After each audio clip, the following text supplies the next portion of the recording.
Sinasabi niyo bang halimaw yung babaeng umatake sa kanya? Tingin ko nga, parang ganun na rin. Mukha naman nagsasabi ng totoo yung babae.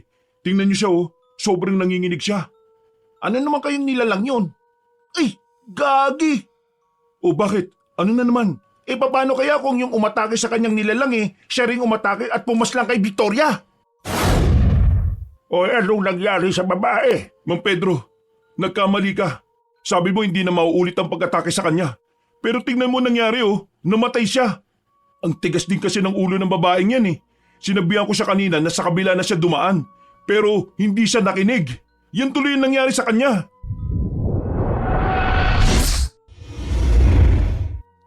Ilang araw nang napapansin ni Ronron na laging hawak-hawak ng kanyang lolo Rodman ang larawan ng kanyang lola Ana. Namatay ang kanyang lola 4 na taon na ang nakalilipas. Kaya naman, hindi niya rin masisisi si Mang Rodman kung bakit ganito na lamang ang pagkasabik nitong makasamang muli ang kanyang asawa. Mahal na mahal ni Mang Rodman si Aling Ana noong nabubuhay pa ito.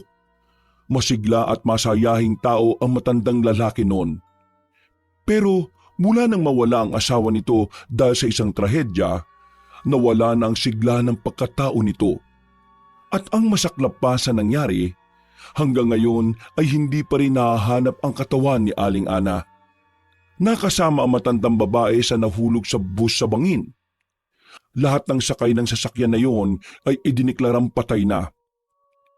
Kahit ang karamihan sa mga yon ay bigla na lamang nawala. Dahil sa tagal nang nangyari yon, halos lahat ng pamilya ni Ronron ay hindi na umaasang buhay pa si Aling Ana. Ang tanging umaasa na lamang ay ang kanyang lolo Rodman. Lo, 7:00 na.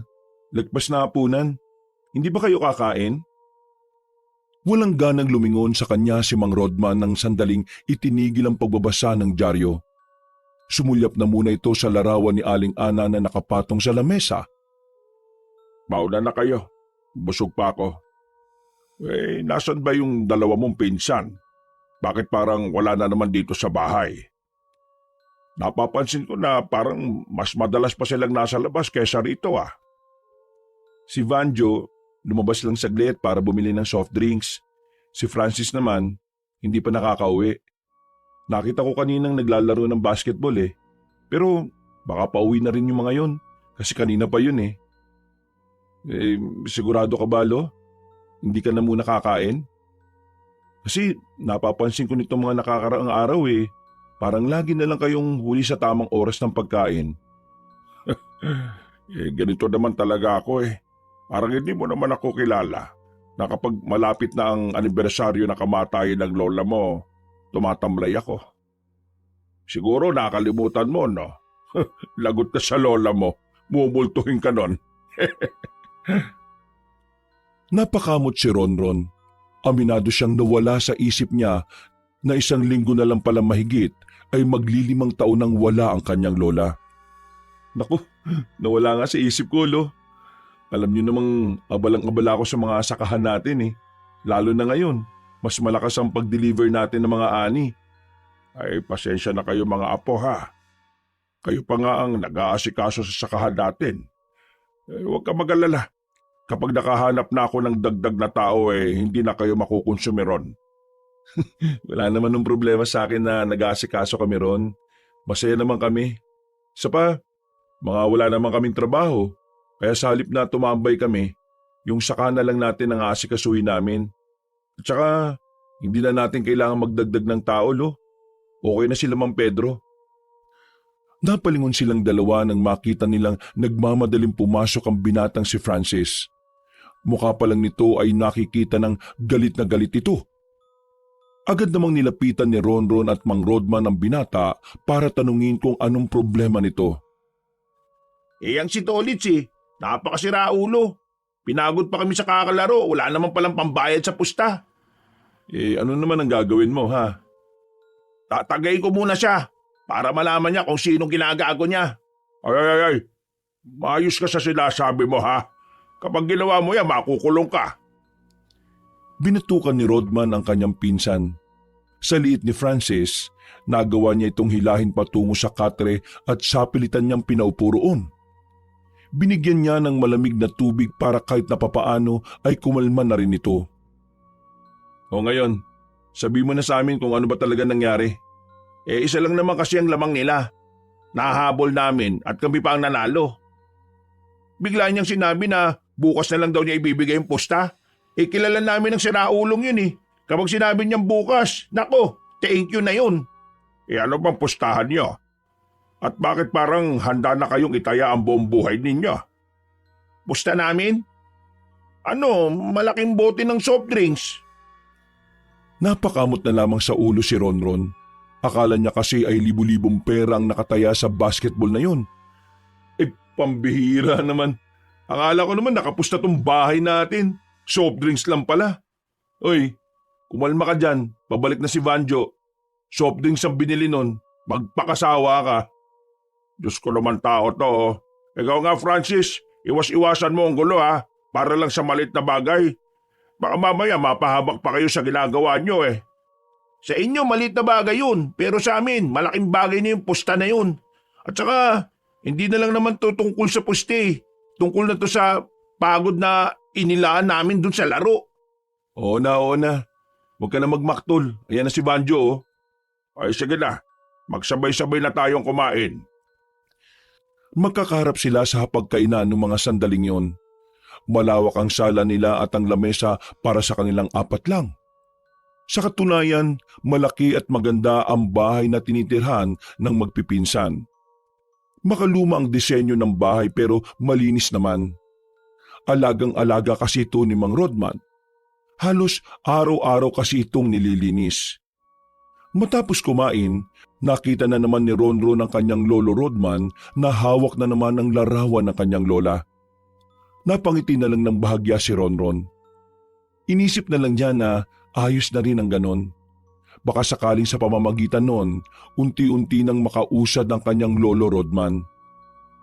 Kinabukasan, maagang nagtungo ang tatlong binata sa sakahan. Kailangan naroon silang palagi para bantayan ang trabaho ng mga tao nila. May nakarating kasi sa kanilang balita na may iilan na tatamad-tamad sa ginagawa. Magandang umaga sa inyong tatlo. Kumusta ang gising natin? Sinalubong agad sila na matandang si Pedro, ang pinakamatagal na nilang tao at ang pinakapinagkakatiwalaan nila. Ayos naman po. Kayo, kumusta naman po? Hindi ba kayo nagsasawa rito sa sakahan? Halos lahat ng kasabayan nyo, mga wala na rito eh. Puro bago na po yung mga kasama ninyo. Nagsasawa? Hindi. Kapag gusto mo ang isang bagay, hindi ka magsasawa. Ganun din sa tao. Kapag mahal mo, kahit na wala na ang taong yon, ay siya at siya pa rin. Hindi ka magsasawa. Agad nang naisip ni Ronron ang kanyang lolo Rodman. Napangiti na lang siya nang mapagtantong ganon na ganon ang kanyang lolo. Siya nga pala, iho. Yung mga kamatis natin, ipapapitas ko na rin kagad mamaya ha. Balita ko kasi may malakas na ulan na darating ngayong buwan. Baka masalanta lang kaya aanihin na natin at ipapadala sa mga consumer natin. Oo, sige po. Kayo na pong bahala ron. May tiwala naman po kami sa inyo eh. Mang Pedro, nasaan na nga po pala yung babaeng bagong pasok lang nung nakaraan? Yung morena? Si Victoria ba? Hindi na pumasok eh. Ewan ko ba sa babaeng yan? Hindi na nga kinuha yung sinahod niya ng 3 araw. Bakit mo tinatanong kay Mang Pedro? Type mo ba yung babaeng yon? Ikaw naman, tinatanong ko lang type na kaagad. Kilala ko hasang at kaliskis mo eh. Ganyang mga galawan mo kapag gusto mo yung isang babae. Uy, basta babae, banjo lang yan.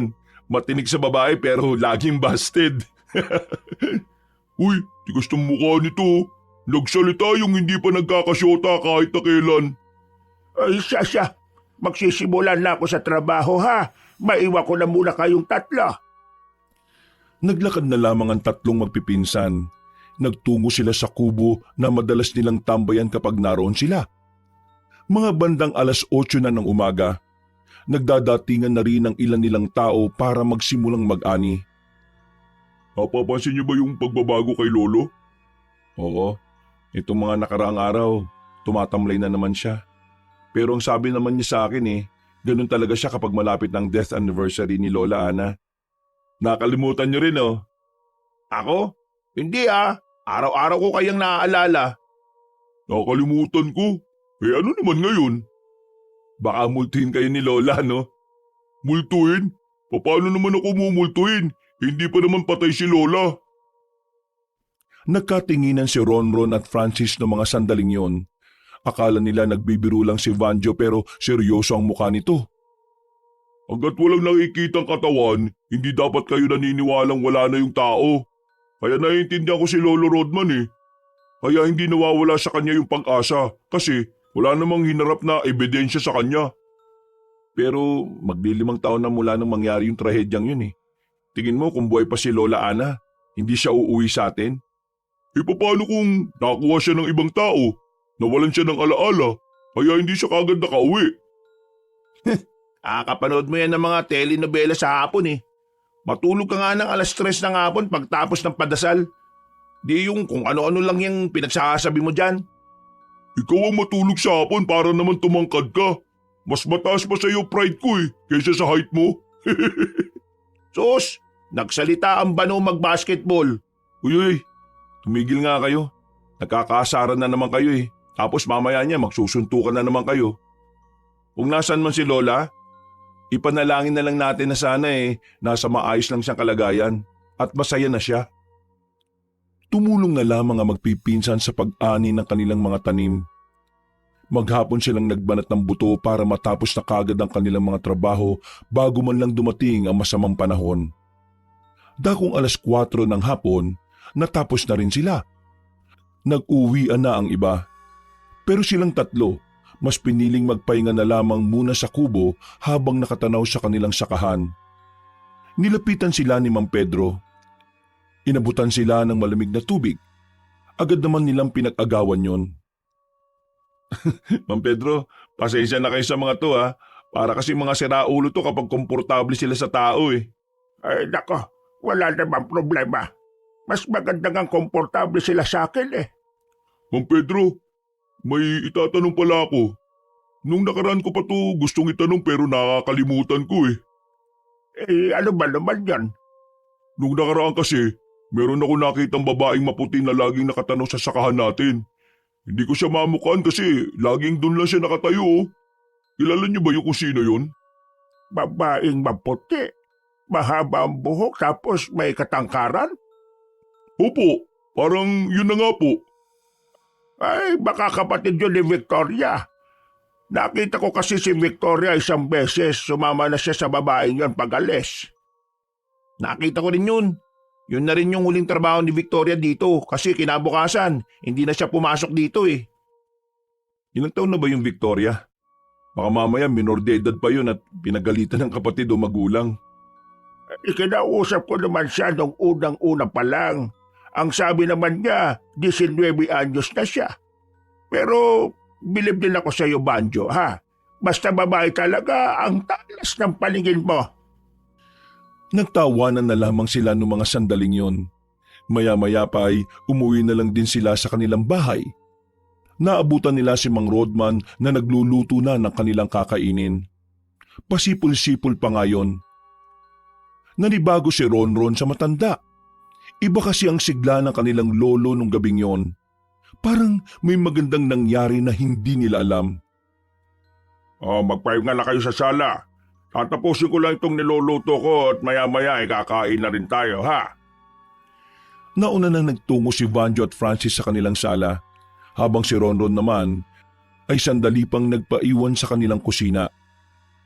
Mukhang masarap yung niluluto mo, Lo, Kailan ba naman ako nagluto lang hindi masarap? Maganda yata ang mood mo ngayon, Lo. Ano meron? Kailangan ba may dahilan para gumanda ang mood? Hindi ba pwedeng gusto ko lang namang ipagluto kayo para makabawi naman ako sa inyo? Ito talaga si Lolo. Hindi mo naman kailangan bumawi Hindi. Kailangan ko yon. Para naman kahit na papado gumiginhawa ang buhay ninyo matapos ang maghapong trabaho. Natigil lang ang kanilang usapan nang biglang may dumating na mga pulis sa kanilang bahay. Nagkatinginan silang dalawa. Nagtataka rin naman si Vanjo at Francis sa sala. Ano po kailangan nila? Sinabi ng pulis ang sadya ng mga yon. Ayon sa mga pulis, isa raw sa mga tauhan nila sa sakahan ang natagpuang wala ng buhay malapit lang din sa kanilang taniman. Nagkaroon ng interogasyon sa kanila. Matapos silang makapagbigay ng salaysay, umalis na rin ang mga pulis. Natulala sila ng mga sandaling yon. Ang masaya sanang hapunan, napalitan ng pangamba. Ang babaeng si Victoria kasi na ilang araw nang hindi pumapasok, natagpuan na lamang na wala ng buhay. Sariwa pa raw ang pagkawakwak ng tiyan, kaya ang hinala ng mga pulis, wala pang isang oras na patay ang babae. Sinong siraulo naman ang gagawa nun kay Victoria? Napaka-brutal. Sa naisip ko, parang kinaukaw yung tiyan eh. Kung sino man ang gumawa nun sa babaeng yon, sana karmahin siya sa buhay. Nakakaawa si Victoria. Magalang at mabait pa naman sana ang babae yon. Elo, anong gagawin natin ngayon? E di pagdasal na lang natin ang kaluluwa niya. Wala naman tayong ibang gagawin. Mga pulis na ang bahalang umalam kung sino ang salarin. Bumuntong hininga na lamang si Ronron. Kinabukasan ng umaga, yun ang laman ng usapan sa kanilang baryo. May mga kumakalat pang larawan na kung saan makikita ang kalunos-lunos na sinapit ng dalagang si Victoria. Pansamantalang hindi na muna pinapasok ni Mang Rodman ang mga tao nila sa sakahan. Bilang paggalang na rin siya nangyari sa isa sa mga tauhan nila. Mga apo, kayo na munang bahala rito sa bahay ha. Mamayang gabi meron akong pupuntahan. O sige na, alis muna ako ngayon. Kakausapin ko lang rin si paring Pedro. Nagmamadaling lumabas ng bahay ang matandang yon nung hapon. Napapailing na lamang sila. Hindi kasi nila magawang pigilan ng kanilang lolo. Matigas din kasi ang ulo noon kahit na halos lahat ng tao sa kanila nakakaramdam na ng takot dahil sa nangyari. Saan daw siya pupunta mamayang gabi? Wala kang narinig kung saan, di ba?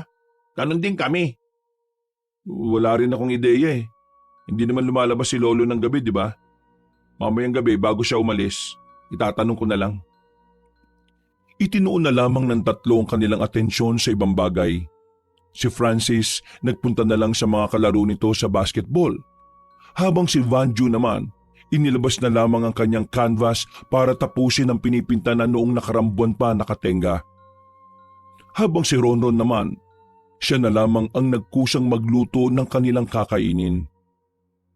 Pagsapit ng gabi, umuwi ang matandang si Rodman. Saglit lang ang nakalipas, lumabas ito ng silid ng bihis na bihis. Nakapangalis ito na parang merong kikitaing tao. Olo, ayos ang forma natin ah. Saan ba lakad natin? Nako, hindi nyo na kailangan malaman. Sikreto lang to ng matanda. Nagmamadali nang lumabas sa matanda. Napapailing na lang din si Ronron. Sakto namang kapapasok lang ni Francis ng mga sandaling yun. Agad nitong inilapag ang bola sa gilid. Ron, saan daw pupunta si Lolo? Hindi ko nga rin alam eh. Hindi sinabi eh. Nako, tingin ko may kabit si Lolo. Baliw, bakit mo naman nasabi yan? Bis na busy. Iba rin ang ngiti. O paano mo naman masasabing may kabit si Lolo eh? Wala naman na si Lola. Napatingin sila sa kararating lang na si Vanjo. May daladala pa itong paintbrush. Ano pinagsasabi mo? Eh sabi mo kasi may kabit si Lolo eh. Kung sakali mang may iba na siyang kinalolokohan, hindi mo pwedeng sabihin kabit niya yun. Wala na si Lola eh. Kasal sila ni Lola. At hanggat epektibo ang kasal nila, kahit magkaroon ng ibang babae si Lolo at kahit matanggap natin ang bago niya, kabit pa rin yun. Yun ang nasa batas. Sana kasi nagbabasa ka rin ng mga batas eh, no? Tama si Francis. Pero Francis, malabo namang makahanap naman si Lolo ng bagong babae. Alam naman natin lahat kung gaano kamahal ni Lolo si Lola Ana, di ba? Mismo. Kaya wag yun ang pag-isipan ng kung ano ang lolo natin. Kaya na lang muna natin siyang mag-enjoy kung ano man yung sikretong sinasabi niya. Nagkibit balikat na lamang si Ronron. Makalipas lang ang ilang oras, sabay-sabay na rin silang kumain. Matapos yon, humiga na rin sila para makapaganda sa pagtulog. Pero hindi dinadalaw ng antok ang binatang si Ronron. Naisip niya bigla ang nangyari sa babaeng si Victoria. Anong klase kayang tao yung kayang gumawa nun sa kanya? Tao? Paano kung hindi tao? Hayop? Anong hayop naman? Hindi kaya halimaw? Totoo bang halimaw? Natatawa na lamang siya sa pinagsasabi niya, pero sa kaloob-looban niya, aminado siyang interesado siyang malaman kung ano ba talaga ang tunay na nangyari. Kinaumagahan, nakita nilang nasa sala ang kanilang lolo. Hindi pa ito nakakapagbihis. May ngiti sa labi nito habang nagbabasa ng dyaryo. At sa pagkakataong yun, himalang wala na sa tabi nito ang larawan ng kanilang lola. Nagtataka ang binatang si Ronron nung umagang yon. Nalilito na siya sa ikinikilos ni Mang Rodman. Kaunting-kaunti na lang talaga, iisipin na niyang may iba ng kinahuhumalingan ng kanyang lolo. Lo, iba talaga ang ngiti natin ngayon Ano ba meron? Ha? Ay, wala naman. Maganda lang siguro ang mood ko. Maganda ang mood? Kahit mukhang wala pa kayong tulog? Aba, iba yan lo Ano ka ba? Nakaidlip naman ako kanina. Hindi nga lo. Ano ngang meron? May nililigawan ka na bang iba? Loko ka. Malamang wala. Lola mo lang ang nag-iisa sa buhay ko, no? Hindi nga. Kulit mo. Wala nga. Sige na. Matutulog na muna ako. Ay, teka. Ano palang balita kay Victoria? Nakita na ba yung gumawa nun sa kanya? Wala pa rin balita Parang wala naman daw kasing kamag-anak dito sa atin yun. Ay, kawawa naman talaga yung dalagang yan, no? Maging masaya na sana ang kaluluwa niya sa langit. O siya, matutulog na muna ako ha. Dire-diretsong matandang lalaki papasok sa silid nito. Napansin pa ni Ronron ang nakaipit na panyo sa bandang likuran ng kanyang lolo. Hindi niya kilala ang panyong yon at parabang pambabae rin ang panyo. Mas lalo tuloy siyang naghihinala na baka meron na itong pinopormahan. Para naman kasi kay Ronron, wala namang problema kung magkaroon ulit ito ng minamahal. Patanda na rin naman kasi ang kanilang lolo at palagay niya karapatan naman ng matandang lalaki ang maging masaya ulit. Sinasabi ko naman kasi sa inyo, may iba ng babae si Lolo. Habang tulog si Mang Rodman nung tanghali, nag-usap-usap ang magpipinsan sa sala. Katatapos lang nilang mananghalian noon mga sandaling yon. Laman ng kanilang usapan kung totoo nga bang may iba ng babae ang kanilang lolo. Ano naman kung may bago na siya? Okay lang sa'yo na may kabit si Lolo? Hindi nga kabit ang tawag doon, ang kulit mo. Kabit pa rin yun. Alam nyo, nahihiwagaan nga rin ako sa kilos ni Lolo Kanina, unang beses na tumambay siya rito sa sala na wala yung larawan ni Lola Ana. Kakaiba rin kasi talaga yung ngiti niya Yung parang ngiti ng isang binata na unang beses na in love. Parang ganun anong iniisip niyo ngayon? What? Di alamin natin kung totoo bang may kabit si Lolo. Baka naman magalit si Lolo kapag nalaman niyang minamanmanan natin siya. Hindi siya magagalit kung hindi naman niya malalaman. Ito talaga si Francis Kahit na kailan pa si Muno Hindi lang naman para sa atin ang gagawin natin. Para din naman ito kay Lolo. Siyempre, kailangan din natin malaman kung sino nga ba yung kinalolokohan niya. Kailangan nating malaman kung ligtas ba siya o kung sino man yung babae niya. Sabagay, may punto si Francis. Pero paano natin gagawin? Simple lang. Sundan natin si Lolo kung saan siya pumupunta sa gabi. Nagkatinginan silang tatlo habang magkakaharap sa sala. May halong kabang nararamdaman si Ronron. Yung kasi ang unang beses na gagawin nila yon. At wala silang kalam-alam kung papaano magalit ang kanilang lolo sa oras na mabisto nito ang gagawin nila. Mabilis na lumipas sa mga oras, sumapit na rin ang kinagabihan. Kagaya ng kanilang inaasahan, mabilis na nakapaganda ang kanilang lolo. Bihis na naman ito. At kakaiba ang gabing yon dahil merong daladalang prutas ang kanilang lolo. Hindi na lamang nila pinuna yon dahil baka makahalata sa kanila. Kaya ang ginawa nila, hinintay na muna nila yung makalabas. Nang masiguro nilang hindi na sila mapapansin, sinundan na nila yon sa paglalakad. Visit ka, huwag mo nga akong hawakan sa damit. Arte mo naman, mumurahin lang naman ng damit mo eh. Uy, kapag hindi kayo tumigil dalawa, maririnig na tayo ni Lolo eh. Para kayong mga bata eh. Ito kasi, parang siraulo. Damit mo na lang hawakan mo. Napatago sila sa gilid ng bahay nang biglang tumigil sa paglalakad ang kanilang lolo. Sandali itong lumingon. Buti na lang ay nakapagtago na rin sila sa gilid. Ingay nyo kasi. Baka mamaya narinig na mga boses ninyo. Mga siraulo talaga kayo. Dapat ako na lang kasi.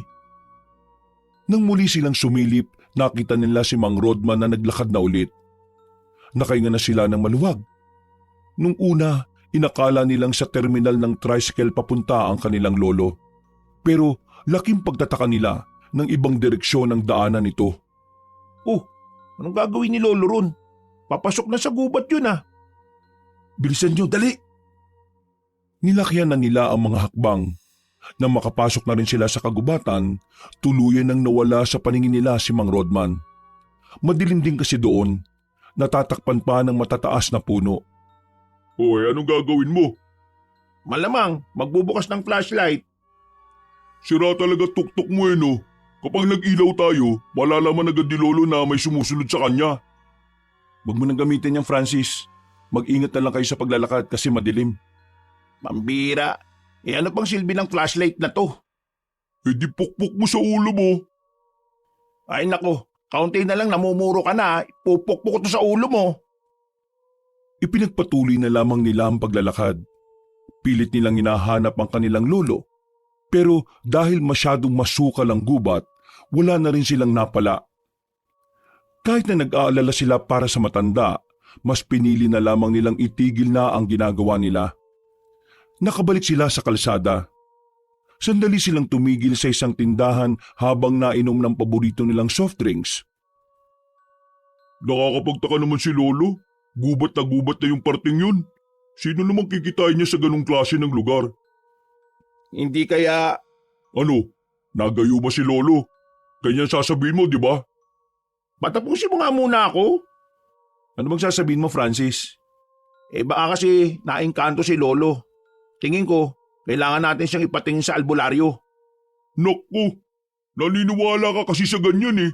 Alam mo naman na hindi naniniwala si Lolo sa mga engkanto-engkanto na yan. Magagalit pa sa atin yun eh. Hindi natin pwedeng gawin yan. Di nalaman ni Lolo na sinusundan natin siya. Obserba na lang natin siya. Hanggat yung pagbabago niya ngayon hindi naman nakakasakit o nakakapagpahamak ng tao, hindi natin kailangang humantong sa ganyang punto. Concern lang naman ako kay Lolo. Pero sige, kayong bahala. Lahat naman tayo dito concern eh. Pero kailangan kasi nating magdahan-dahan sa mga ginagawa nating desisyon. Ano mang pagkakamali natin, pwede makasakit kay Lolo. Ngayon na nga lang natin siya nakikitang sumaya ulit eh. Pahalagahan na lang natin yun. Alam mo sa lahat ng sinabi mo, dyan lang ako sang-ayon sa'yo. No, sige. Ganito na lang ang gagawin natin.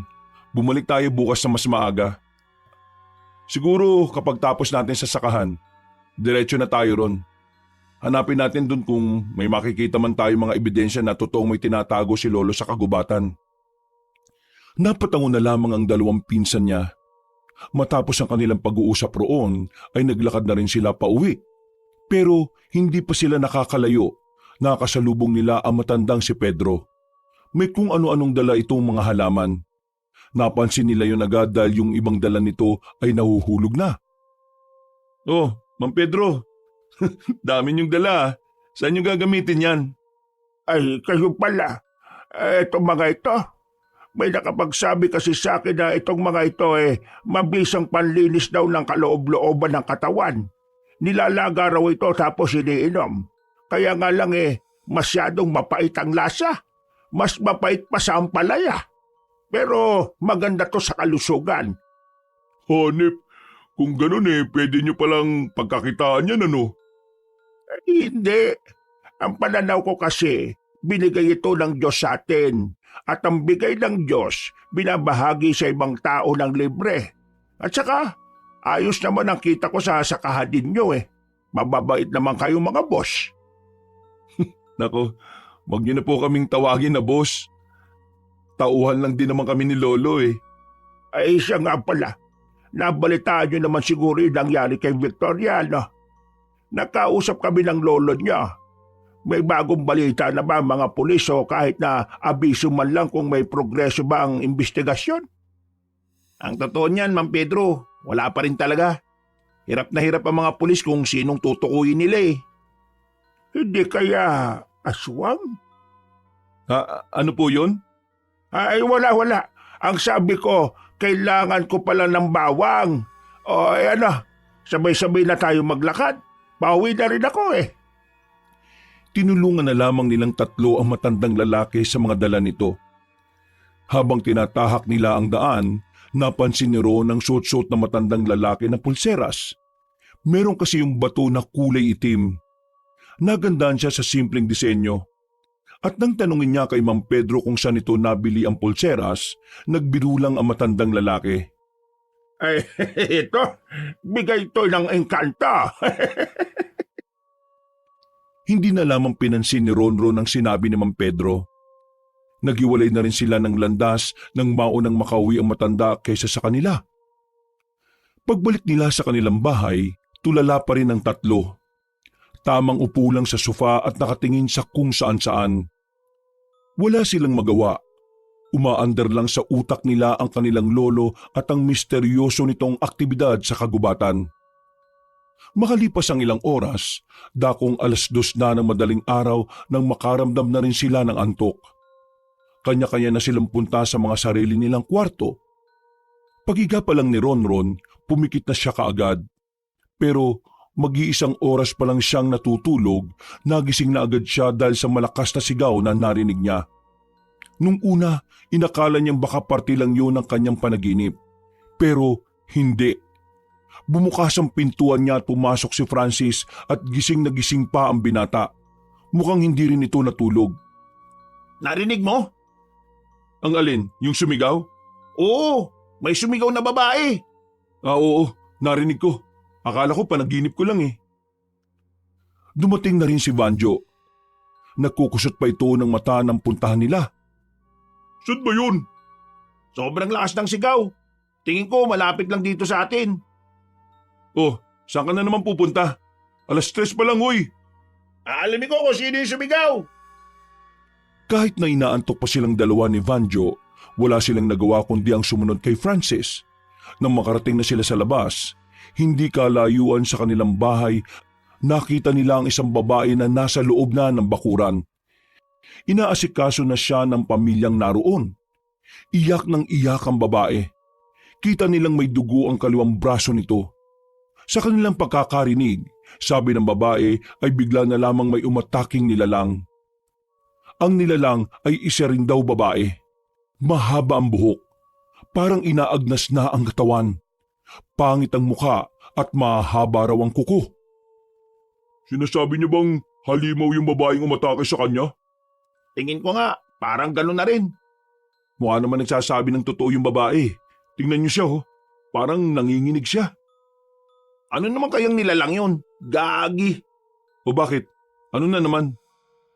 Paano kaya kung yung umatake sa kanyang nilalang siya ring umatake at pumaslang kay Victoria? Sa hindi malamang dahilan, naramdaman na lamang ni Ron ang pagtindig ng kanyang mga balahibo. Para bang may dulot na kakaibang kilabot ang sinabing yun ng kanyang pinsan. Aminado rin naman kasi siya na maaring may koneksyon yon sa nangyari sa dalagang si Victoria. Hanggat wala pa tayong ebidensya, hindi natin pwedeng sabihin na may koneksyon nga yun. Pero pwede.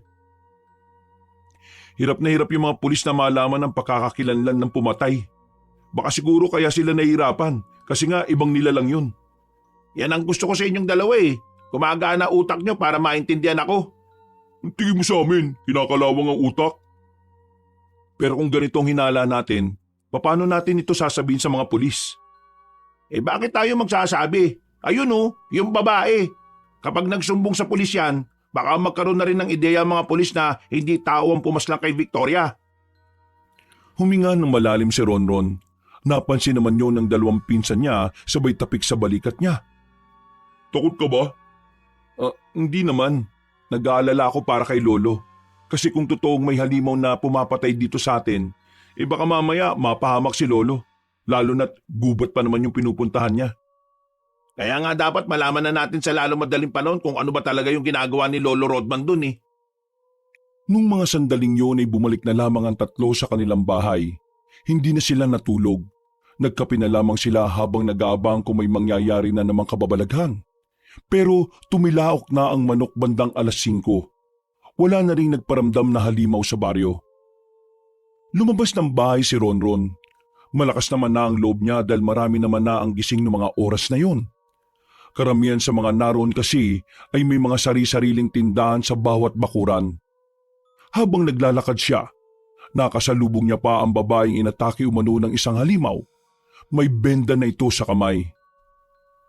Miss, pwede ko bang malaman yung tungkol sa nangyari? Miss? Nilagpasan lang siya ng babae para bang hindi siya nito narinig. Tulala lang yon habang nakatingin sa ibaba. Miss, wala ka bang ibang kasama? Huwag ka maglakad na mag-isa. O kaya dito ka dumaan sa kabila para maraming tao. Miss! Hoy! Hayaan mo na siya. Agad na napalingon ang binatang si Ronron nang marinig ang tinig na yon ni Mang Pedro. Pagharap niya, bumungad sa kanyang matanda sa karaniwan nitong anyo. Oh, Mang Pedro, alam niyo po ba yung nangyari? Yung tungkol dun sa babaeng yon? Oo, narinig ko lang doon sa isang bahay. Napadaan ako ron eh. Ayos lang ba yung babaeng yon? Kasi kung totoo yung sinasabi niyang may nilalang na umatake sa kanya, delikado yung buhay niya kung mag-isa lang siya. Rasmana! Mang Pedro naman, seryoso ko. Huwag ka mag-alala. Malapit na rin namang mag-umaga. Kung totoo mang may halimaw ngang umatake sa kanya, hindi na yun mauulit. Lalo na't ilang minuto na lang sisikat na rin naman ang araw. May alam po ba kayo sa mga halimaw, Mang Pedro? Mahilig kasi akong magbasa-basa ng mga kababalaghan. At ayon sa mga nababasa ko, marami kasing uri ng halimaw. Anong klaseng halimaw ba? Marami. Pero ang pinakakilala sa bansa natin, aswang. Ano? Aswang? Sinasabi niyo po bang pwedeng aswang ang umatake sa kanya? Di natin sigurado. Kasi itong mga sasabihin ko binabase ko lang naman sa mga nababasa ko. Wala rin naman akong alam sa aswang-aswang. Ganun ba? Akala ko naman matutulungan niyo akong mabigyan ng kasagutan ng mga tanong ko sa utak ko. Iho, sa mga ganitong bagay, mas mainam na wala kang ganong alam. Paminsan-minsan, ligtas sa mga taong mangmang. At ang mga taong meron ng nalalaman, madalas na sila pa ang napapahamak. Ano pong ibig niyong sabihin? Magsasalita pa sana si Mang Pedro pero bigla na lamang silang nakarinig na naman ng malakas na sigaw. Boses yun ng babae at hindi maaring magkamali ang lalaking si Ronron. Ang tinig na yun ay nagmumula sa babaeng inatake ng nilalang. Sa taranta ni Ronron, agad siyang tumakbo para hanapin kung saan nanggagaling ang sigaw na yun. Lumiko siya sa isang kanto. Naglakad pa siya ng kaunti. Maya-maya lang, nakita na lang niya ang isang bangkay ng babae na nasa halamanan. Duguan ang buong katawan. Wakwak ang tiyan. Sa sobrang pagkagulat, napatras si Ronron. Muntikan pa siyang matumba. Buti na lang ay nasalo siya ni Mang Pedro na sumunod din pala sa kanya. Mang Pedro, nagkamali ka. Sabi mo hindi na mauulit ang pag-atake sa kanya. Pero tingnan mo ang nangyari namatay siya. Ang tigas din kasi ng ulo ng babaeng yan Sinabihan ko siya kanina na sa kabila na lang dumaan. Pero hindi siya nakinig. Walang salitang lumabas sa bibig ng matandang si Pedro. Hindi rin ito makapaniwala na sa unang pagkakataon nagkamali siya ng prediksyon pagdating sa mga ganong klase ng bagay. Maliwanag na ang paligid nang dumating na ang mga pulis. kasama roon ang tauhan ng kanilang barangay. Kumpulan na naman ng mga tao. Maririnig ang kanya-kanyang haka-haka. Nasa gilid lang si Ronron noong mga oras na yon habang katabi ang dalawa niyang pinsan. Hindi pa rin mawala-wala sa isipan niya ang eksaktong imahe ng bangkay ng babae. Nakapagbigay ka na ba ng statement, Ron? Oo, sinabi ko lahat. Sinabi ko na rin kung ano yung hinala ko na gumawa sa babaeng yon. Anong sinabi mo? Tingin ko, aswang ang pumapatay rito. Aswang lang naman ang may kakayahang mambutas ng tiyan ng isang tao at kunin ang mga laman loob nila. Aswang? Sa totoo niyan, yan din ang iniisip ko eh. Naku po, napunta na tayo sa aswang. Anong gusto mong isipin namin? Wala naman ako sinasabing mali ah. Kung hindi ka naniniwala sa sinasabi namin, umuwi ka na lang sa bahay at baka naroon na si Lolo. Naglakad na lamang palayo si Vanjo at naiwan silang dalawa roon. Pareho silang nagkasundo sa kanilang hinala. Nilibot ni Ronron ang kanyang paningin pero hindi na niya nakita roon si Mang Pedro matapos itong makapagbigay ng salaysay. Kay Mang Pedro ako nagkaroon ng ideya eh. Nabanggit niya kasi na ang aswang daw ay isang uri ng halimaw. Kung aswang nga, ibig sabihin, babae yung aswang. Di ba sabi ng biktima, unang atake sa kanya, babae ang nakita niyang halimaw? Hindi issue dito kung anong kasarian ng pumapatay. Ang iniisip ko rito, ano yung dahilan niya at bakit parang babae lang ang binibiktima niya? Sandali silang natahimik. Pareho silang walang alam na sagot sa tanong na yon. Maya-maya pa, dinala na rin ang bangkay ng babae. Nag-alisan na rin ang mga tao at umuwi na lang din ang dalawa. Nang makauwi na sila sa bahay, inabutan nilang nag-uusap si Vanjo at si Mang Rodman. Naikwento na rin ni Vanjo ang tungkol sa mga nangyari. Pero parang hindi man lang nabahala ang kanilang lolo. Sa isip-isip ni Ronron, baka masyado itong masaya para intindihin ang mga bagay na wala namang kinalaman sa kaligayahan nito. Nasa hapagkainan na sila habang kumakain ng almusal. Lihim na inoobserbahan nila ang matandang lalaki. Napansin ni Ronron na suot-suot ng kanilang lolo ang wedding ring nito. Mas lalong naguluhan si Ronron. Hindi niya malaman kung totoo bang may bago na si Mang Rodman o baka mas may iba pang nangyayari. Nang makatulog na si Mang Rodman, lumabas ng bahay ang tatlo. Tumungo sila sa sulok ng kanilang bakuran para makapag-usap-usap. Anong gusto mong iparating? Nababaliw na si Lolo. Yun agad ang naging reaksyon ni Vanjo nang sabihin ni Ronron ang mga bagay na naiisip niya. Nung una, inakala natin na may iba na kasi naalis siya ng gabi. Tapos ngayon, sinuot niya ang wedding ring nila ni Lola. Kung may iba na siyang kinakaadikan, dapat hindi siya magsusuot ng wedding ring kasi ikakagalit yun ng bago niyang chika babes. Kung meron man. Kaya nga sinasabi ko sa inyo paano kung naapektuhan na ang pag-iisip ni Lolo sa sobrang pagkamis niya kay Lola? Paano kung yung inaalis ni Lolo sa gabi, pinupunta niya yung puntod ni Lola? Insan, kung saan nangyari yung aksidente ni Lola, yun na yung parang pinakapuntod niya. Alam mo naman kung gaano kalayo yun, di ba? Paano makakarating si Lolo ron nang hindi sumasakay? Tapos sa gubat pa nadaan. Hindi kaya naiengkanto nga si Lolo? Tapos yung engkantong yun nagpapanggap lang na si Lola. Kaya ganun na lang yung pagpasyal-pasyal niya sa gubat ng gabi. Tumayo si Vanjo at kumamot ng mabilis sa ulo nito.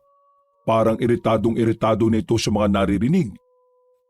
Engkanto ang putik! Kanina usapan natin aswang, ngayon engkanto. Pustahan, mamaya tiyanak na susunod, hindi kay duwende Inaalam lang natin ang mga posibilidad na pwedeng mangyari. Manahimik ka na nga lang kung ayaw mo makinig. Vanjo, alam mo minsan, subukan mo ring maniwala sa mga bagay na nakasanayan mong baliwalain.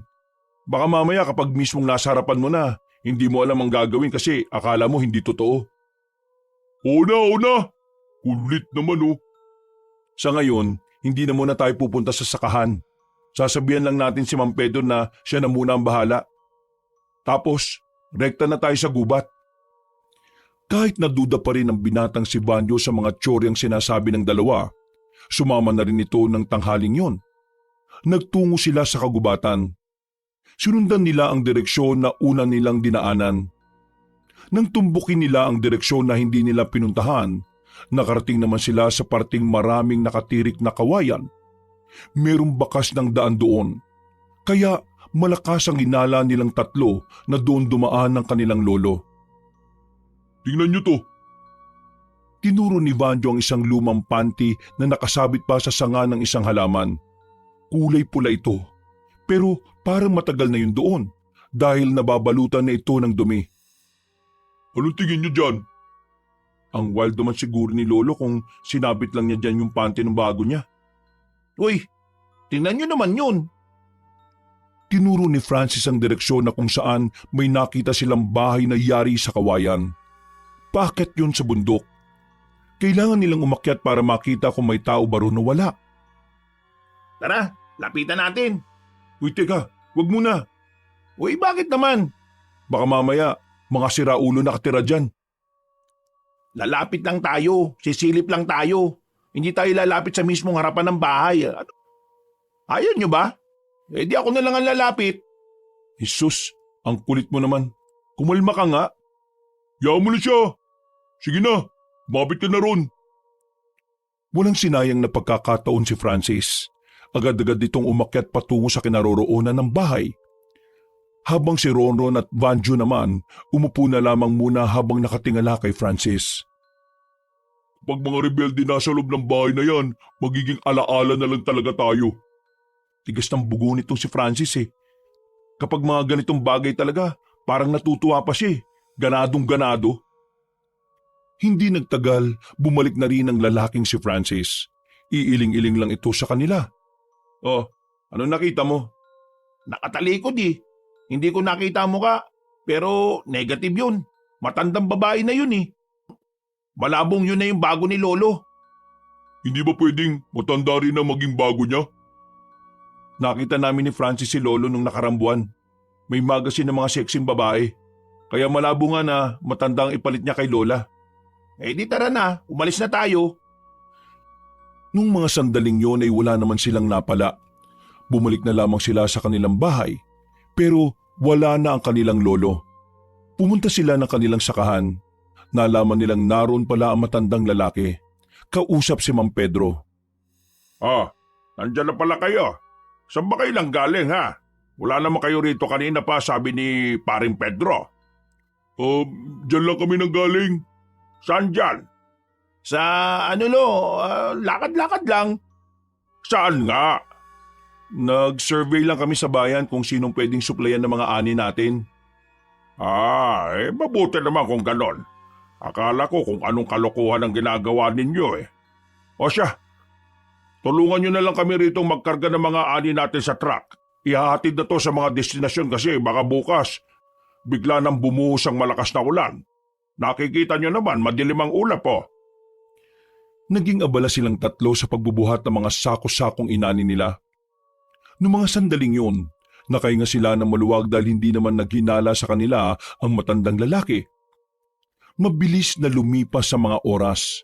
Sumapit na naman ang kinagabihan. Inaabangan nilang umalis ang kanilang lolo Rodman at nang sa ganun, magagawa nila ulit itong sundan. Kayo na munang bahala rito ha. Kailangan ko lang umalis ulit. Huwag kayong lalabas ngayon at huwag pagalaw-gala. Alam niyo naman ang mga bali-balita sa lugar natin. Sige po, Lo, ingat kayo. May dala po ba kayong payong? Baka abutan kayo ng ulan mamayang umaga. Huwag kayong mag-alala. Meron akong dala. Always ready ako, no? Ako pa ba? Astig mo naman, Lo.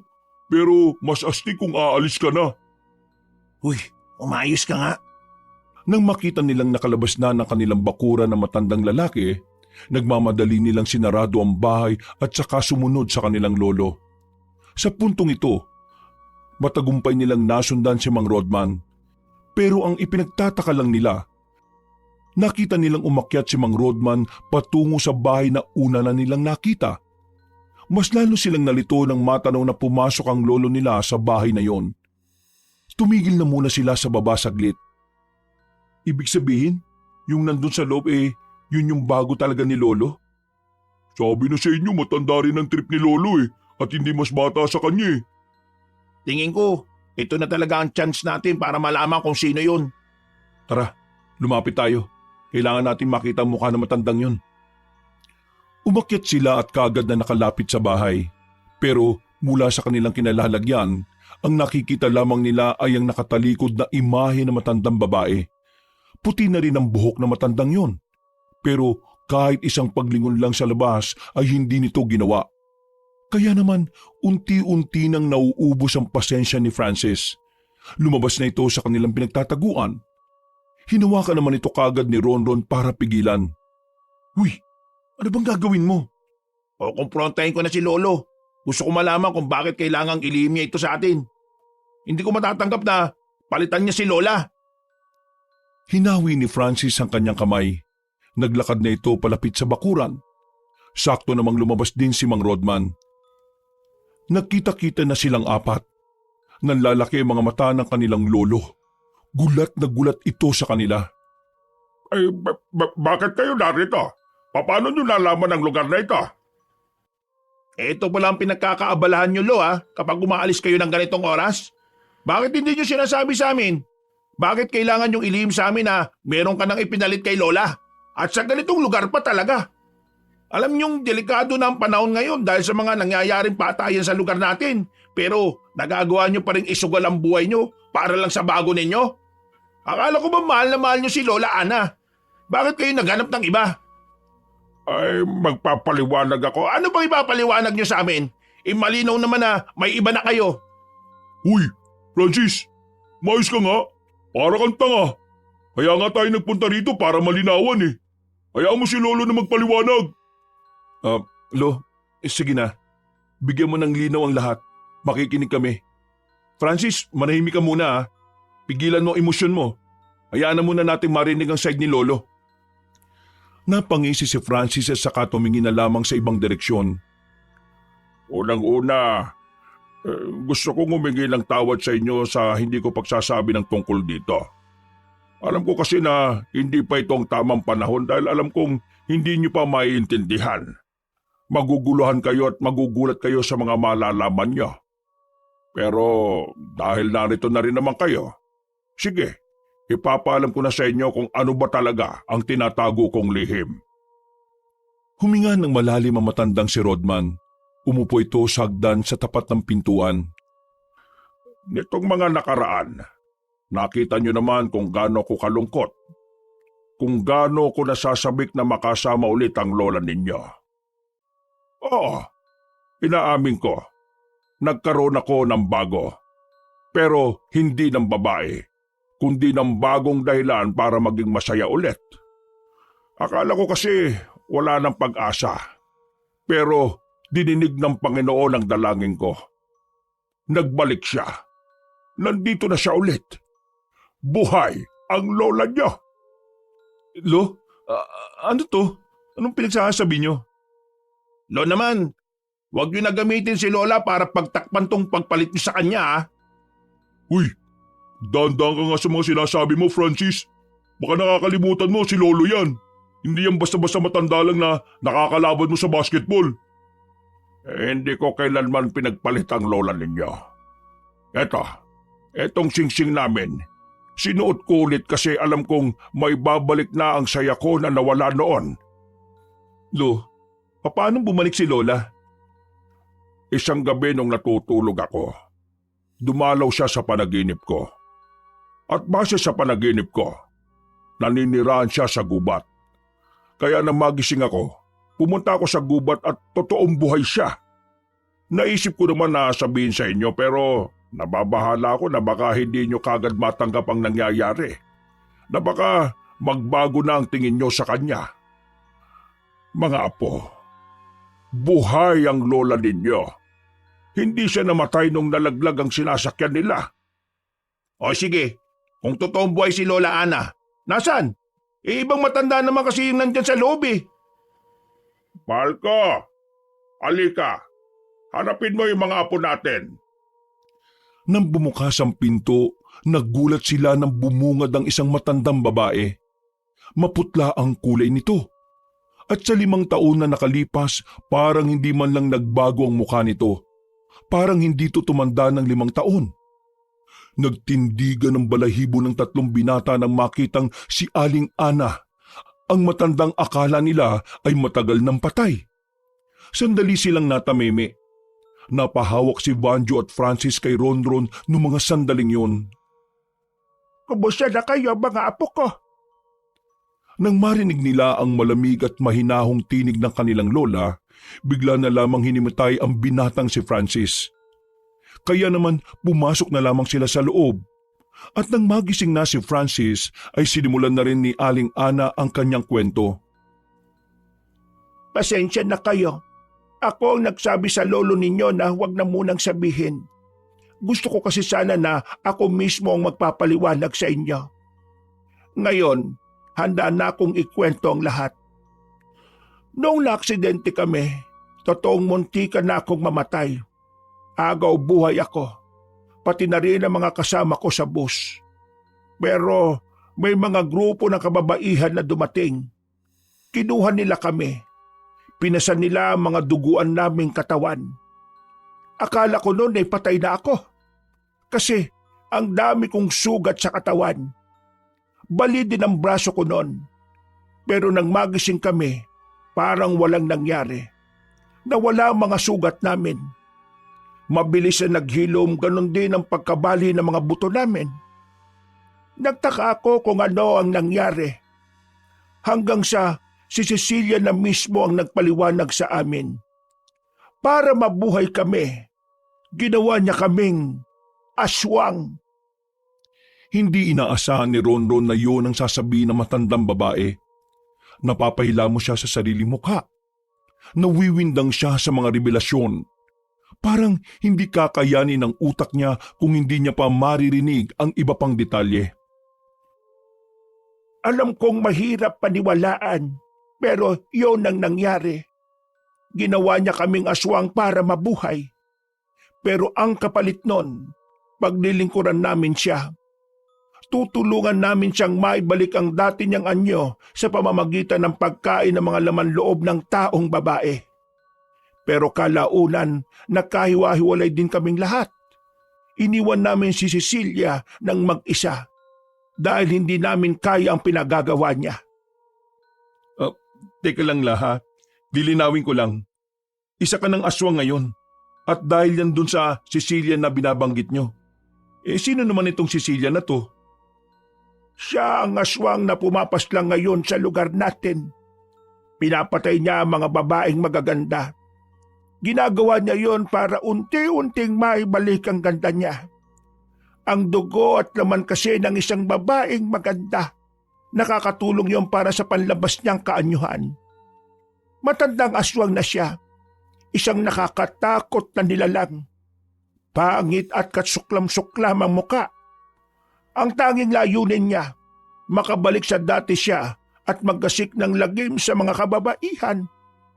Galit siya sa mga taong babae, lalo na sa mga magaganda.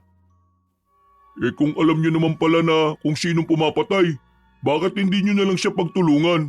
Di ba, marami naman kayong tumiwalag sa kanya? Malakas si Cecilia.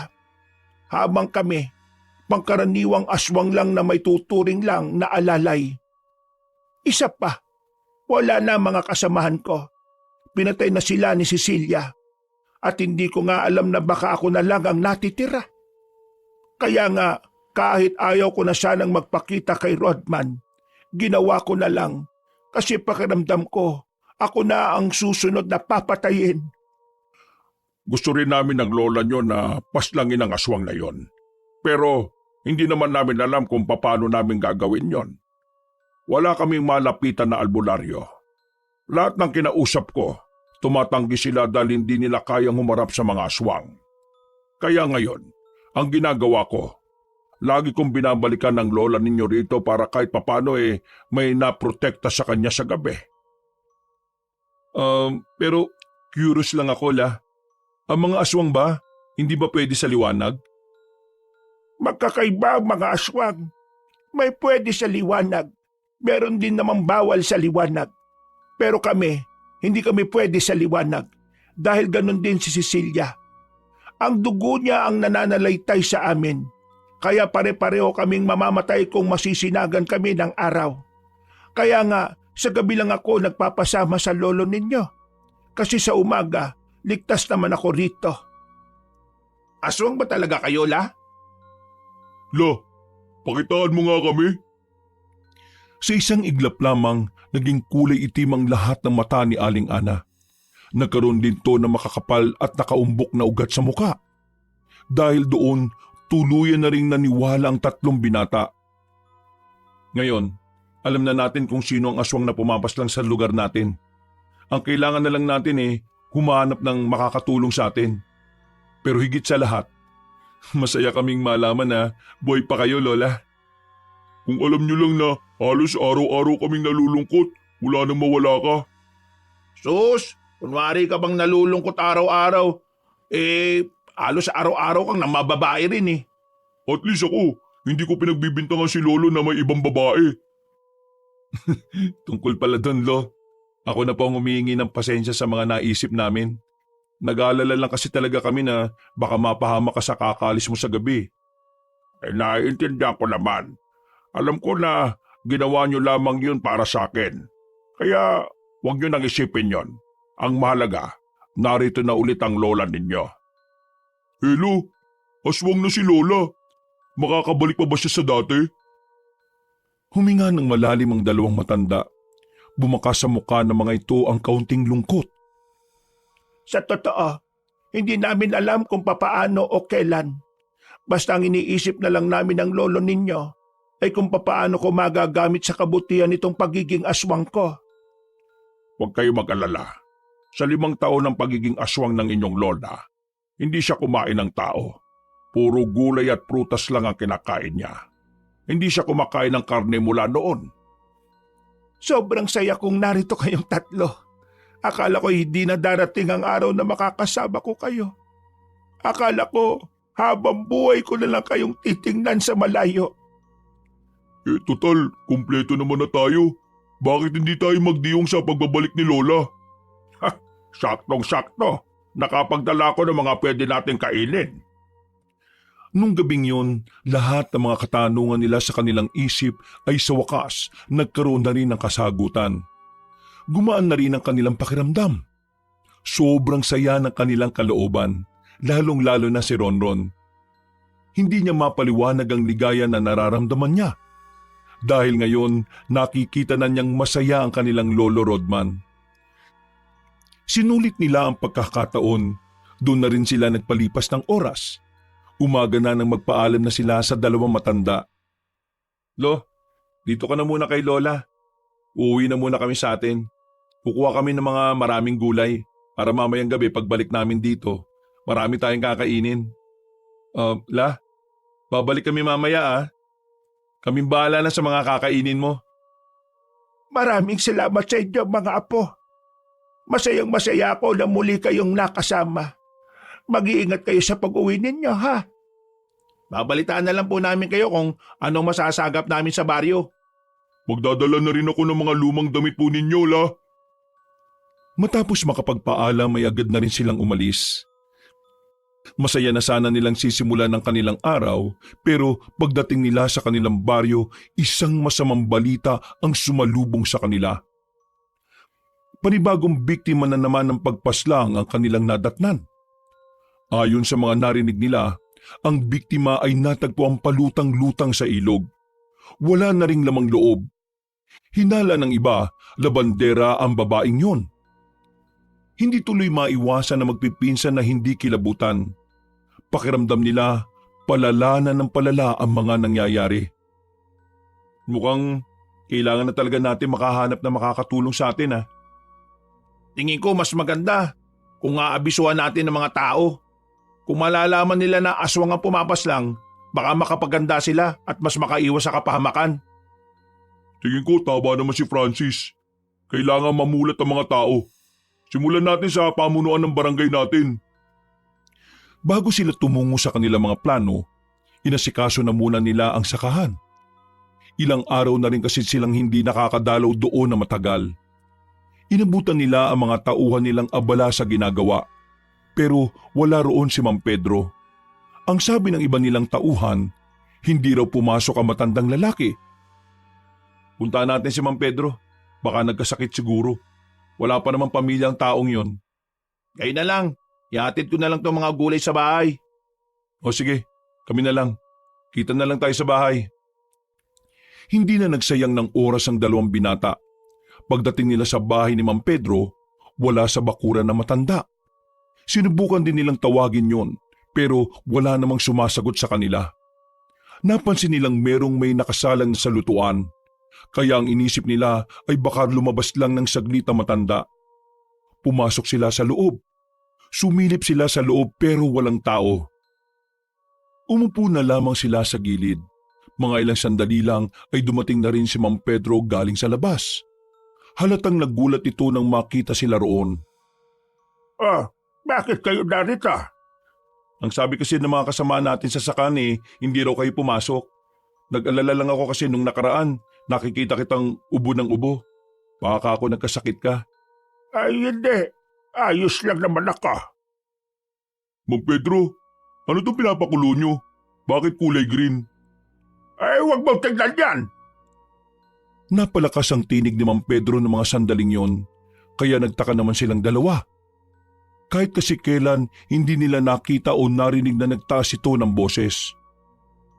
Pasensya na. Tumaas yata ang boses ko. Nitong mga nakaraan kasi, puro pleba ang lalamunan ko. Kaya hindi ko nakokontrol minsan ang boses ko. Wala naman pong problema yun, Mang Pedro. Nagulat lang kami. Kailangan mo ba ng pera pambili ng gamot? Agapan na natin yan. Baka matuluyan kang magkasakit niyan. Hindi. Ayos lang ako. Wala naman akong sakit May kailangan pa ba kayo? Wala naman na. Kinumusta ka lang namin. Mukhang nakakaistorbo na yata kami kaya aalis na lang kami. Pasensya na kayo ay hindi ko kayo masikaso. Kailangan ko lang talagang tapusin tong ginagawa ko. Tinapik na lamang ni Ronron sa braso ng mahina matandang lalaki. Naglakad na rin sila palabas ng bakuran. Nang medyo makalayo na sila ng bahay ni Mang Pedro, hindi nila maiwasang hindi pag-usapan ng matandang yon. Ano kaya yung pinapakulo niya? Bakit parang takot na takot siyang malaman natin? Tingin ko, mga dahon lang yun na ginagamit niyang panggamot. Yun yung sinabi niya nung nakaraan sa akin Ewan ko, parang may kakaiba sa kanya ngayon. Kita mo naman, di ba? Parang gustong-gusto na niya tayong palisin kagad. Pansin ko nga rin Para siyang natataranta na nandun tayo. Paano kung aswang pala si Mang Pedro? Uy, Timang, huwag ka nga magsalita ng ganyan. What if lang naman? Matagalan natin katiwala si Mang Pedro. Hindi naman siguro siya aswang. Kasi kung aswang siya, dapat sinabi na sa atin yun ni Lola kanina. Basta, iba ngayon si Mang Pedro. Tingin ko, meron talaga siyang tinatago sa atin Nahahawa ka na rin kay Francis sa pagiging tamang hinala. Tara na nga, bilisan na lang natin. Pagbalik nila sa kanilang bahay, agad nilang inasikaso ang mga dadalhin nilang mga gamit para sa kanilang lola. Bandang 3:00 ng hapon, nagpahinga na muna sila. Nakatulog si Vanjo, habang si Ronron at Francis naman ay nanatiling mulat sa sala. Sa kalagitnaan ng kanilang pagmumuni-muni, napasilip sila sa pinto nang makita nilang may babaeng maputi sa tapat ng kanilang bakuran. Para itong may hinahanap. Kaya naman, lumabas na rin si Ronron para sana kausapin ng dalaga. Ano pong kailangan nyo? Maganda ang mukha ng babae. Masasabi niyang artistahin ito. Kahit na nakadaser ito, ay masasabi niyang sexy yun. Kung gising lamang si Vanjo, siguradong magkukumahog itong lumapit sa babae. Naligaw kasi ako. May hinahanap kasi akong tao. Pero hindi ko alam kung saan siya nakatira Sino bang hinahanap nyo? Baka kilala ko siya. Si Mang Pedro, alam niyo po ba kung saan siya nakatira? Bakit? Sino ka ba? At anong kailangan mo sa kanya? Inutusan lang ako ng tatay ko na pumunta sa kanya. Magpapahilot kasi ang papa ko. Maraming lamig si papa sa likuran Magpapahilot? Kay Mang Pedro? Hindi naman manghihilot si Mang Pedro Hindi siya manghihilot? Sabi sa amin ng mga kalugar namin, manghihilot daw siya. Baka ibang Pedro yung tinutukoy nila at sa ibang baryo din yon. Pasensya ka na ha. Hindi ko pwedeng ituro yung bahay ng kakilala kong si Pedro eh. Hindi siya kasi ang hinahanap mo. Alam mo kasi, siya talaga yon. Magsasaka daw siya bukod sa pagiging albularyo. Ha? Albularyo? Ang layo niyan. Magsasaka lang si Mang Pedro pero hindi yun magiging albularyo. Ang layo. Ganun ba? Baka nga nagkakamali lang ako. Pero saan ko naman nahanapin yung Mang Pedro na sinasabi ni Papa? Mayayari ako dito pag uwi eh. Ang mabuti pa miss, umuwi ka na sa inyo at sabihin mo sa tatay mo mali siya ng tinutukoy. At huwag ka na magpagabi rito ha. May mga patayan na nangyayari dito eh. At ang mga kagaya mong maganda ang laging nabibiktima. Naku, kinaba naman ako sa iyo, kuya. O sige na, aalis na lang din ako. Nakakatakot ang sinasabi mo. Pero maraming salamat ha. Nagmamadaling umalis ang babaeng yon. Sandali pa nga itong lumingon at kumaway sa kanya bago tuluyang lumiko sa kaliwang kanto. Napapailing na lamang si Ronron. Pagbalik niya sa loob, tinanong siya ni Francis. Oh, sino daw yun? Hindi ko kilala pero may hinahanap daw siya na Pedro ang pangalan. Albularyo raw. Sabi ko sa kanya, yung Pedro na nandito sa atin hindi naman albularyo. Nagkamali lang siguro. Kaya yun, sinabihan ko na umuwi kasi pinapatay dito yung magagandang gaya niya. Nagmamadaling maglakad eh. Sira ulo ka. Natakot pa yata yung babae. Pero si Mang Pedro, albularyo? Oo, nagkamali nga lang siya. Baka sa ibang baryo yung Pedro na tinutukoy niya. Makalipas pa ang ilang araw, kumagat na rin ang dilim sa paligid. Bandang 7:00 pa lang, tahimik na ang kanilang lugar. Damang-dama ang pangamba ng mga tao. Ang tanging nasa labas lamang ay ang mga tanod na rumoronda kahit maaga pa. Pero ang tatlong magpipinsan, walang pakialam sa panganib na dulot ng aswang. Kailangan nilang puntahan ang kanilang lolo at lola. Pambira naman, bilisan niyo naman maglakad, para kayong namamasyal eh. Naglalakad na sila sa gilid ng daan. Nang makalabas na sila ng baryo, bigla nilang nakasalubong ang babaeng nakausap ni Ronron nung hapon. Umiiyak ang babae, nanginginig sa takot at parang hindi alam ang gagawin. Teka, ikaw yung kaninang kausap ko ah. Ano nangyari sa'yo? Bakit ka umiiyak? Hindi ko alam kung saan ang daan pabalik. Kanina pa ako palakad-lakad sa baryo niyo. Ang laki-laki. Ginabi na ako. Natatakot ako. Ang sabi nila may aswang daw dito sa inyo eh. Pinapatay daw ng aswang yung magagandang babae. Nagkatinginan na magpipinsan. Nakaramdam kagad sila ng pangamba para sa dalaga. Kaya naman umiral kagad ang kanilang pagiging maawain. Saan ka ba nakatira? Yatid ka na lang namin. Oo, yatid ka namin. Kung ayos lang naman sa'yo. Saan ba kayo pupunta? Pwede bang isama niyo na lang muna ako? Miss, hindi pwede. Mahalaga lakad namin. Natatakot ako umuwi sa amin eh. Sigurado mabubugbog ako ng tatay ko kasi hindi ko kasama sa pag-uwi yung panghihilot. Nakikiusap ako. Isama niyo na muna ako. Hindi ko kaya mag-isa rito. Hindi ko rin kaya magpakita kay Papa. Malilintikan ako ng malala. Nagmamakaawa ako sa inyo. Hindi ba natin to pagbibigyan? Kawawa naman to oh. Baka mamaya mapahamak yan dito. Nag-iisip ka ba? Hindi yan pwede doon. Alam mo namang hindi komportable si na lolo sa ibang tao. Miss, pasensya ka na talaga ah. Hindi talaga pwede eh. Parang awa niyo na. Ayoko mamatay rito. Sigurado mamamatay din ako kapag umuwi ako sa amin. Hindi niyo alam kung gaano kahayop ang ama ko. Pakiusap naman oh. Kapag namatay yan, konsensya natin yan. May kaya tayong gawin pero hindi natin ginawa. Ano Francis, palagay mo? Sasabi tayo dyan, Diyos ko. Hindi bago natin siya pakilala kay Lola, sabihin natin may kasama tayo para makakilo si Lola ng normal. At wag na munang pag-usapan ng tungkol sa pagiging aswang niya. Kahit na saglit lang, nakikiusap ako sa inyo. Sige. Pero saglit na saglit lang ah. Seryoso ka ba ron? Isama na natin. Kapag napahamak pa yan, habang buhay nating dadalin yung konsensya. Diyos ko naman, bahala kayo sa buhay nyo. Wala nang nagawa pa si Francis. Isinama na nila sa paglalakad ang dalaga. Tahimik ang dalaga kaya naisipan ni Vanjo na tanungin ang pangalan nito. Parte na rin kasi yun ng mga galawan ng isang Vanjo na hayok sa babae. Miss, ano nga palang pangalan mo? Pangalan ko? Tina. Tina ang pangalan ko. Ganda naman ang pangalan mo. Ako naman si Vanjo. Itong pinakagurang sa amin, si Ronron. Yung isa, yung bugnutin. Parang may dalaw palagi. Si Francis yun. Kulang sa buwan nung pinanganak kaya ganyang kainit ang ulo. Mga 3 buwan pa lang yan yata sinilang na Nakakatawa ka naman. Wala na sana silang problema sa babae noong mga sandaling yon. Pero habang naglalakad sila, bigla silang napatigil na may mabanggit ang dalaga sa kanila. Swerte ng lola nyo, no? May mga apo siyang kakaya ninyo. Sigurado matutuwa siya ngayon kapag dating natin doon. Ha? Paano mo nalaman na may lola kami? Di ba sinabi nyo kanina?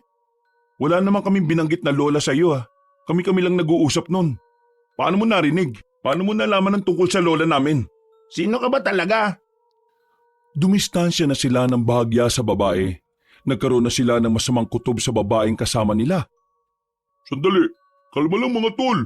Tingnan nyo kinakabahan na tuloy si Tina Huwag kang ang tanga-tanga, Banjo. Hindi ka ba nagdududa sa babaeng yan? Alam niyang may lola tayo. Alam niya rin na doon ang punta natin. Mag-isip ka nga. Sino ka? Magpakilala ka. Hindi ko alam ang sinasabi ninyo. Hinulaan ko lang naman na may lola kayo. Huwag mo kaming gawin tanga, no? Bigla na lamang naglabas ng kutsilyong binatang si Ronron. Itinutok niya yon sa dalaga. Pero mukhang hindi man lang nakaramdam ng takot ang babae. Sa halip, tumawa lang ito ng mahina. Mukhang hindi ko na talaga kayo magagamit para mahanap si Ana. Kaya sige, magpapakilala na ako. Ako nga si Cecilia, ang aswang na pumapas lang sa mga magagandang babae.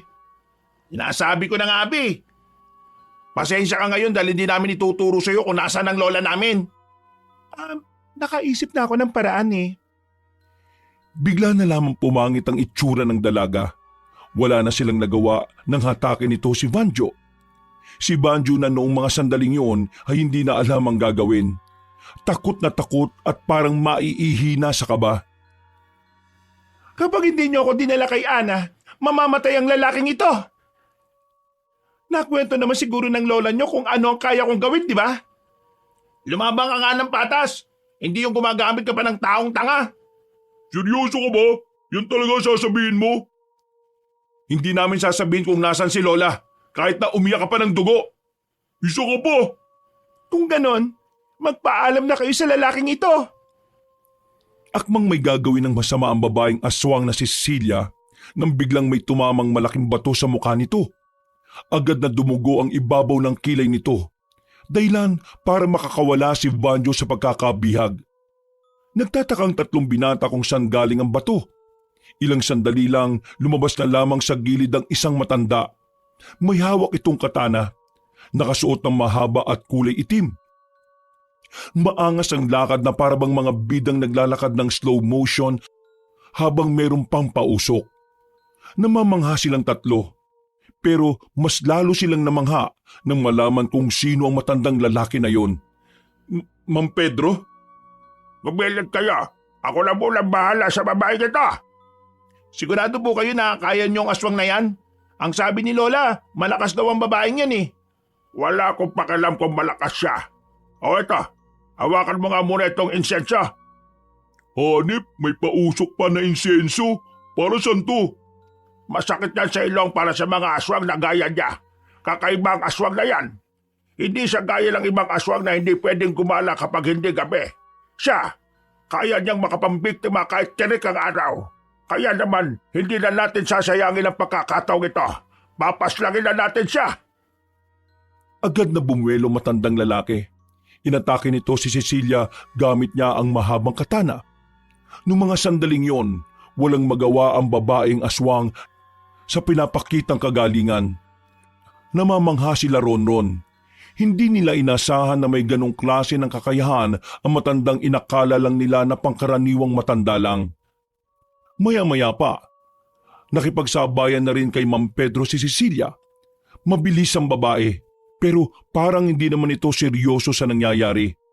Patawa-tawa lamang ito, at ang bawat atake ay tila nilalaro lamang. Hindi ko inakala na may kakayahan din pala kayong lumaban. Akala ko walang kwentang albularyo ka lang. Huwag ka na maraming sa chat. Sige, lumaban ka sa akin ng maayos. Gusto ko ipakita mo sa akin ang lahat ng kaya mong gawin. Huwag ka magmadali, tanda. Darating din tayo dyan.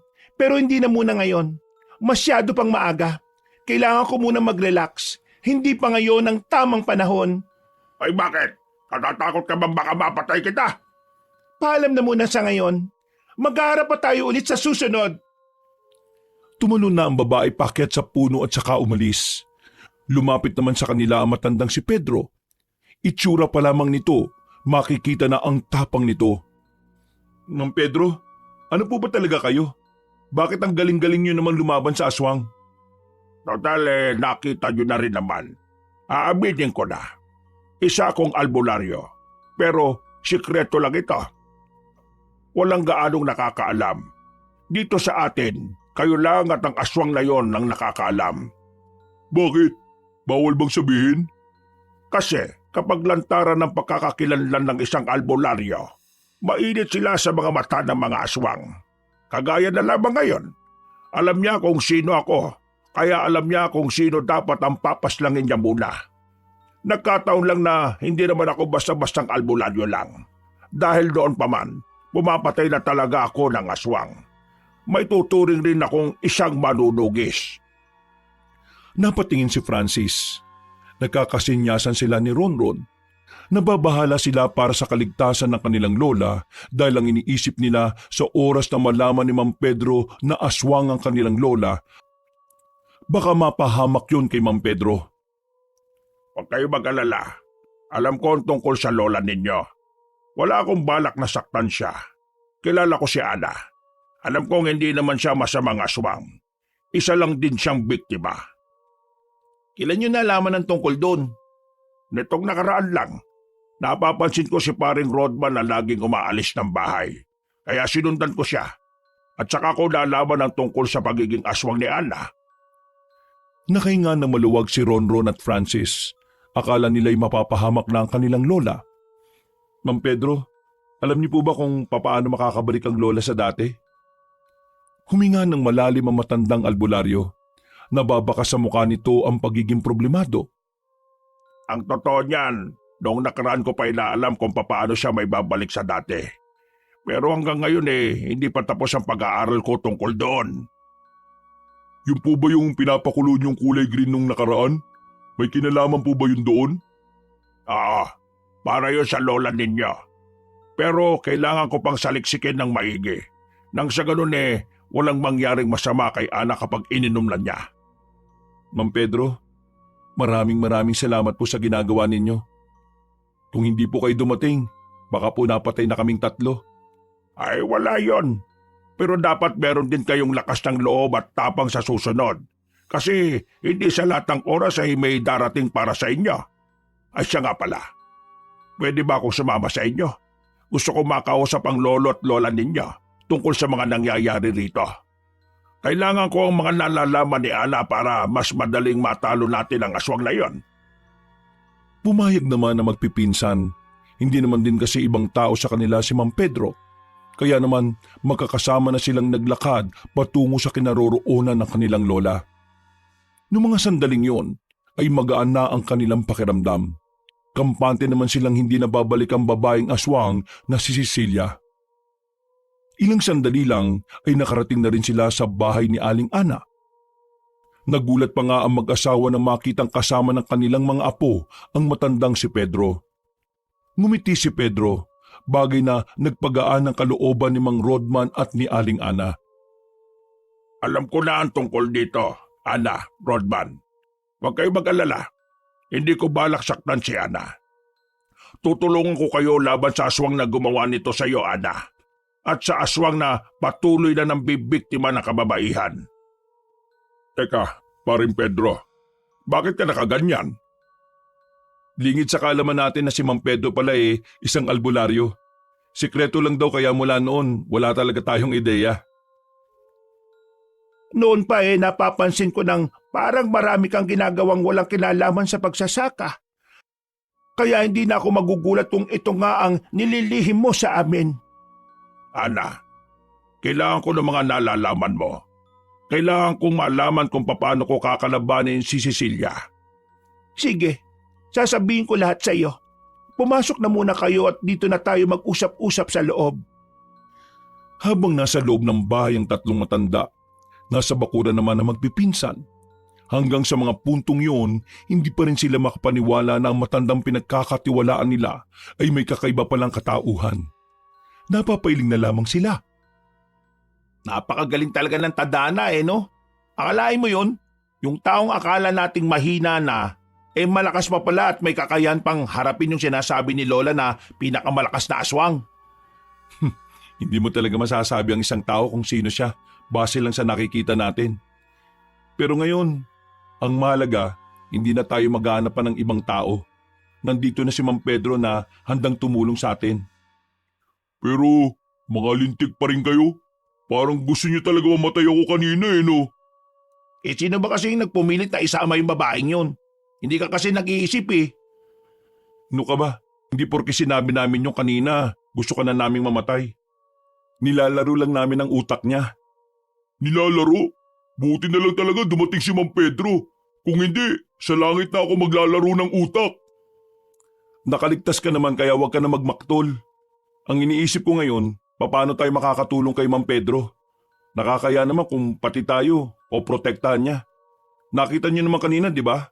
Para tayo mga tanga na wala man lang nagawa para ipagtanggol ang mga sarili natin. Madali lang naman tayo makakatulong Maging matapang lang tayo. Umawak tayo ng itak. Tapos, yun na. Ang problema sa atin kasi kanina, masyado tayong emosyonal. Nagsalita yung lagi na lang mainit ang ulo sa akin. Sino ba naman kasi hindi iinit ang ulo kapag yung kasama mo tanga? Oo, yan na naman kayo Manahimik na nga lang muna kayong dalawa. Matapos ang pag-uusap na matatanda sa loob ng bahay, lumabas na rin si Mang Pedro para magpaalam. Ihahatid na sana ito ni Ronron pero hindi pumayag ang matandang lalaki. Kaya naman daw kasi nito ang kanyang sarili. Nagkibit-balikat na lamang sila Ronron at hindi na rin nagpumilit pa. Paano? Kailangan ko nang bumalik. Baka makatunog pa ang babaeng yun at saka makasunod pa rito. Basta, pare. Tandaan nyo lang ang lahat ng mga sinabi ko sa inyo, ha? Maraming salamat, pre. Maasahan ka talaga, hindi lang sa sakahan, pati na rin sa mga ganitong uri ng pangyayari. Nako, para naman kayong bago ng bago. Huwag na kayo mag-alala. Lahat ng ito'y ginagawa ko para makabawi ako sa inyo ng mga panahong tinulungan nyo rin ako. Kumaway na lamang ang matandang si Pedro at tuluyan na ring nawala sa kanilang paningin. Samantala, maya-maya lang din ay pumasok na rin sila sa loob ng bahay. Matapos may kwento ng tatlong binata ang mga nangyari, hindi na sila pinayagan pang umuwi. Minabuti ng mag-asawang Rodman at Ana na doon na rin magpalipas ng gabi ang kanilang mga apo. Kahit inaantok na, gumugulo pa rin sa utak ni Rondon ang mga nangyari. Hindi niya maintindihan ang kanyang nararamdaman. Ngayong kasama na nila sa laban si Mang Pedro, para bang nakakaramdam na rin siya ng pagkabahala. Lumigid na lamang siya pakanan habang nakahiga. Nagulat siya nang halos magdikit na ang mukha nila ni Banjo. Na nung mga sandaling yon ay masarap na rin ang tulog. Kinabukasan ng umaga, kahit antok pa ang tatlong binata, maaga silang ginising ni Mang Rodman. Nakahanda na rin kasi ang kanilang kakaining almusal. Naglatag lamang ng dahon ng saging sa ibabaw ng lamesa at doon inilagay ang kanin at ulam. Habang si Aling Ana naman ay gulay at prutas lang ang kakainin. Masaya naman ang kanilang kainan, pero mga bandang 8:00 ng umaga, kinailangan na rin nilang umalis. Kailangan pa rin kasi nilang asikasuhin ang kanilang sakahan. Mag-iingat kayo mga apo. Palagi niyong tatandaan na mas mahalaga ang kaligtasan natin sa kahit ano pa mang mga bagay. Huwag kayong mag-alala. Makakaalis din ako rito. Kasama niyo ako sa laban na ito, mga apo. Huwag rin po kayong mag-alala, Lola. Kami mga apo nyo, gagawin namin ang makakaya namin para maibalik ang dati sa lahat. Ngayong narito na kayo sa amin, hindi na namin haayaan na mawala pa kayo ulit. Tumango na lamang ang matandang babae. Mga ilang sandali lang ay naglakad na rin sila paalis. Meron silang daladalang itak na nakasukbit sa kanilang gilid. Handang-handa sila sa anumang oras na mapalaban sila kay Cecilia. Nakarating naman sila ng mapayapa sa kanilang baryo. Nasasaka na rin si Mang Pedro noong mga sandaling yon. Kung kumilos sila, ay parabang wala lang nangyari. Normal pa rin. Natural na kagaya ng dati na ang tanging pinag-uusapan lamang nila ay tungkol sa mga ani nila. Uwi muna ako saglit sa atin ha. Nagugutom na kasi ako eh. Kaunti lang kasi yung nakain ko kanina. O sige, pauwi na rin naman tayo eh. Kami nang bahala rito. Nagdadaylan lang yan. Kunwari nagugutom pero tinatamad lang tumulong dito. Nagugutom nga ako. Pinagsasabi mo dyan. Gumagawa ka na naman ng sarili mong kwento eh. Hindi na panatulan ni Francis ang lalaki at agad na rin yung umalis. Naiwan sila sa sakahan. Tinapos na lamang nila ang iba pang kailangang gawin. Dakong alas 5 na nang pauwi na nila ang mga tauhan nila.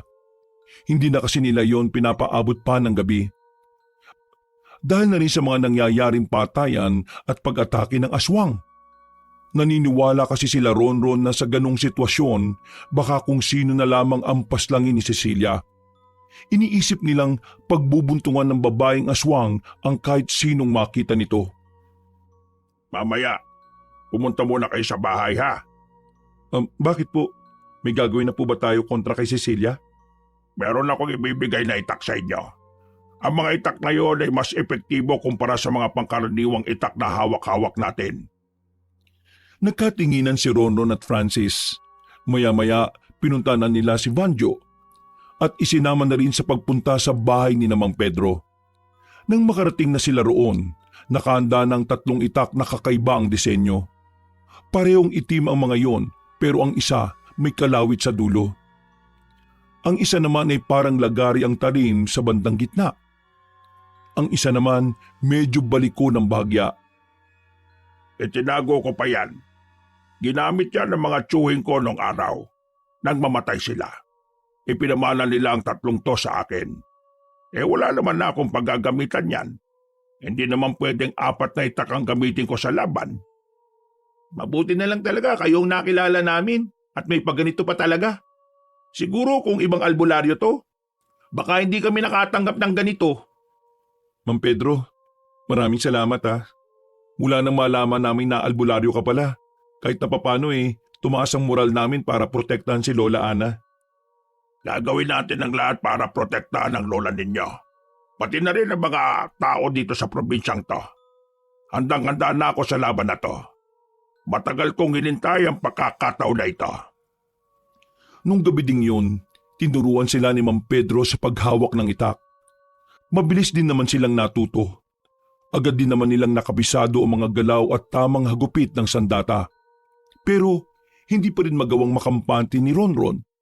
Dahil ayon kay Mang Pedro, hindi rin basta-basta ang kanilang makakalaban. Napag-usapan namin ng lola ninyo na para lumabas si Cecilia ngayong gabi. Kailangan nating ipaalam sa kanya na pupunta tayo sa lola ninyo.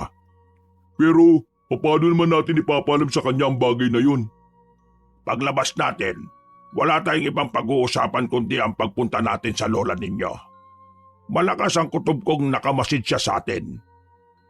Bakit ba ang lola namin ang gustong-gusto niyang patayin ngayon? Di ba dapat nang bibiktima na siya ng magagandang babae ngayon para mas lalo siyang magmukhang bata? Nasa lola ninyo ang itim na bato. Ang itim na batong yon ay matagal nang hinahanap ni Cecilia. Nagkataon na si Ana ang nakakita nito sa isang kuweba 3 taon na ang nakalilipas. Kailangan makuha yun ni Cecilia para mas lalo siyang bumalik sa dating pagkabata. At para mas lalo siyang lumakas. At ang mas masaklap pa, may posibilidad na maging immortal siya. Napapatango na lamang si Ronron. Mabilis na lumipas sa mga sandali. Lumabas na rin sila ng kanilang kinalalagyan. Nilalakasan nila ng sadya ang kanilang boses upang marinig ito ng babaeng si Cecilia. Nang makarating na sila sa kalsadang bibihira lamang madaanan ng mga tao, nagparamdam na ang babae. Iandaan niyo sarili ninyo. Narito na siya. Napalunok na lamang ng laway ang binatang si Ronron. Nararamdaman na niya ang kakaibang kaba sa kanyang kalooban. Namamawis ang kanyang palad dahilan para hindi niya mahawakan ng maayos ang hawak-hawak na itak. Hindi nga nagtagal, nagpakita na sa kanila si Cecilia. Tumatawa-tawa pa ito sa gilid na parabang hindi man lang nakakaramdam ng takot. Sinasabi ko na nga ba't lilitaw ka rin salot ka? Alam ko naman na gusto niyo rin ako makita. Ang patayin ako ang balak niyo, tama ba? Kaya naman, ganun din ang layunin ko sa gabing ito. Naisip ko lang na mas mainam na paslangin ko muna kayo, lalo ka nang matanda ka. Nang sa ganun wala na maging istorbo sa mga gusto ko mangyari. Wala ka ng maraming satsat. Simulan na natin to. Inilabas na nila ang mga sandata nila. At sa mga sandaling yun, meron ding inilabas si Cecilia na maliit na bell. Nung una'y nagtataka sila kung para saan ang bell na yon. Pero nang patunugin na ng babaeng aswang, nakaramdam na lamang sila ng bahagyang hilo. Tila ba umiikot ang kanilang paningin. Mang Pedro, anong nangyayari? Para akong inaantok. Visit naman buhay to, oh. Ginagamitan niya tayo ng itim na kapangyarihan. Huwag kayong papatalo. Kagatin niyo ang mga daliri niyo hanggang sa magdugo. Ha? Gawin niyo na lang. Sinunod nila ang sinabi ng matandang lalaki. Nang maramdaman na nila ang kirot sa pagkagat nila, unti-unting nawala ang antok at hilo, pero hindi nila inakala ang sunod na ginawa ng babaeng aswang. Bigla na lamang nitong kinalmot si Mang Pedro sa dibdib. Dahilan sa ginawa ni Cecilia ay napadistansya si Mang Pedro. Tumagas agad ang dugo. Iba yung pag-iingat. Kakaiba ang isa kita. Masyado mo kong minalit nung una nating pag-aarap. Pagsisisihan mong inisip mong mas malakas ka sa akin. Tumakbo ng mabilis si Cecilia. Buti na lang ay nakapag-isip agad ng tama si Ronron. Sinalubong niya ang babae ng taga. Dahil dito, hindi ito nakalapit sa matandang albularyo. Maraming salamat. Francis, Banjo, ano pang tinitingin-tingin niyo dyan? Kilos na! Huminga ng malalim ang dalawa niyang pinsan.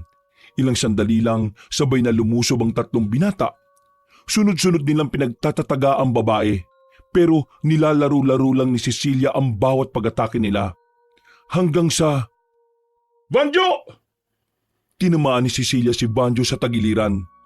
Buti na lamang ay hindi naman kritikal. Pero sapat na yung para mapaupo ang binata at dumaing ng sakit. Aray! Abdi! Sobrang abdi! Napakalampa mo talaga. Ang laki-laki mong tao eh. Inalalayan nila si Banjo. Itinabi na muna nila ito sa gilid. Kami na munang bahala sa babaeng to. Magpahinga ka muna dyan. Hinarap nilang tatlo ang babaeng aswang. Inis na rin si Mang Pedro noon. Kaya inilabas na rin ito ang kanyang anting-anting. Nang makita yun ni Cecilia, tila nagbago ang reaksyon ng mukha nito. Masyado ka na makulit. Ngayon, gagamitan na kita ng anting-anting. Yan, ganyan nga. Ibuhos mo lahat ng kakayahan mo. Dahil kung hindi, wala kang kahit na kaunting tsansa na manalo sa akin. Tila may kung anong ibinulong si Mang Pedro sa hawak nitong medalyon. Biglang lumakas ang hangin. Nagsasayawan ang mga puno sa kagubatan. Maging si Ronron at Francis ay naggulat sa sumunod na nangyari. Sobrang bilis ng takbo kasi ng ginawa ni Mang Pedro. Madali itong nakalapit kay Cecilia. Hindi inaasahan ng babae na magagawa siya nitong puruhan. Tinaga siya ni Mang Pedro sa balikat at sinaksak pa. Nakailag ang babae kaya tinamaan lang yon sa gilid ng leeg. Ano? Hanggang dito na lang ba ang kaya mong gawin, Cecilia? Halatang halata ang panghihina ng babae dahil sa ginawang pag-atake ng matandang lalaki. Noong mga sandaling yun, hindi na rin nagsayang ng pagkakataon ng tatlong binata, lalong-lalo na si Ronron na nagmamadaling lumapit kay Cecilia. Tinaga niya ang babae at tinamaan yun sa tenga. Natapyas ito. At kahit na daplis lang ang nagawa ni Ronron, hindi may kakailan na mahapdi ang sugat na nagawa nila. Nagkukumahog na umakyat ng puno ang babaeng si Cecilia. Masyado na yata kayo nagiging kampante. Akala niyo siguro, ito na ang lahat na kaya kong gawin. Tingnan natin ngayon! Nalaglag ang dalagang si Cecilia at nangisay-ngisay ito sa lapag. Nang lapitan ito nila Ronron, iba na ang itsura ng babae. Wala na ang bakas ng pagiging babae at maganda nito. Halimaw na ang muka at ang lahat ng katawan. Humaba ang nguso nito na para bang aso. Nagkaroon din ito ng makakapal na buhok sa ilang bahagi ng katawan. Lumayo kayo! Bakit po? Ano po bang klaseng nilalang yan? Aswang pa ba yan? Kung hindi ako nagkakamali, isa siyang aswang na may dugo ng amomongo. Ha? Ano namang amomongo yun? Isang uri ng nilalang na parang naihahambing sa unggoy. Pero mabangis ito, lalo na't may dugo ng aswang din ito.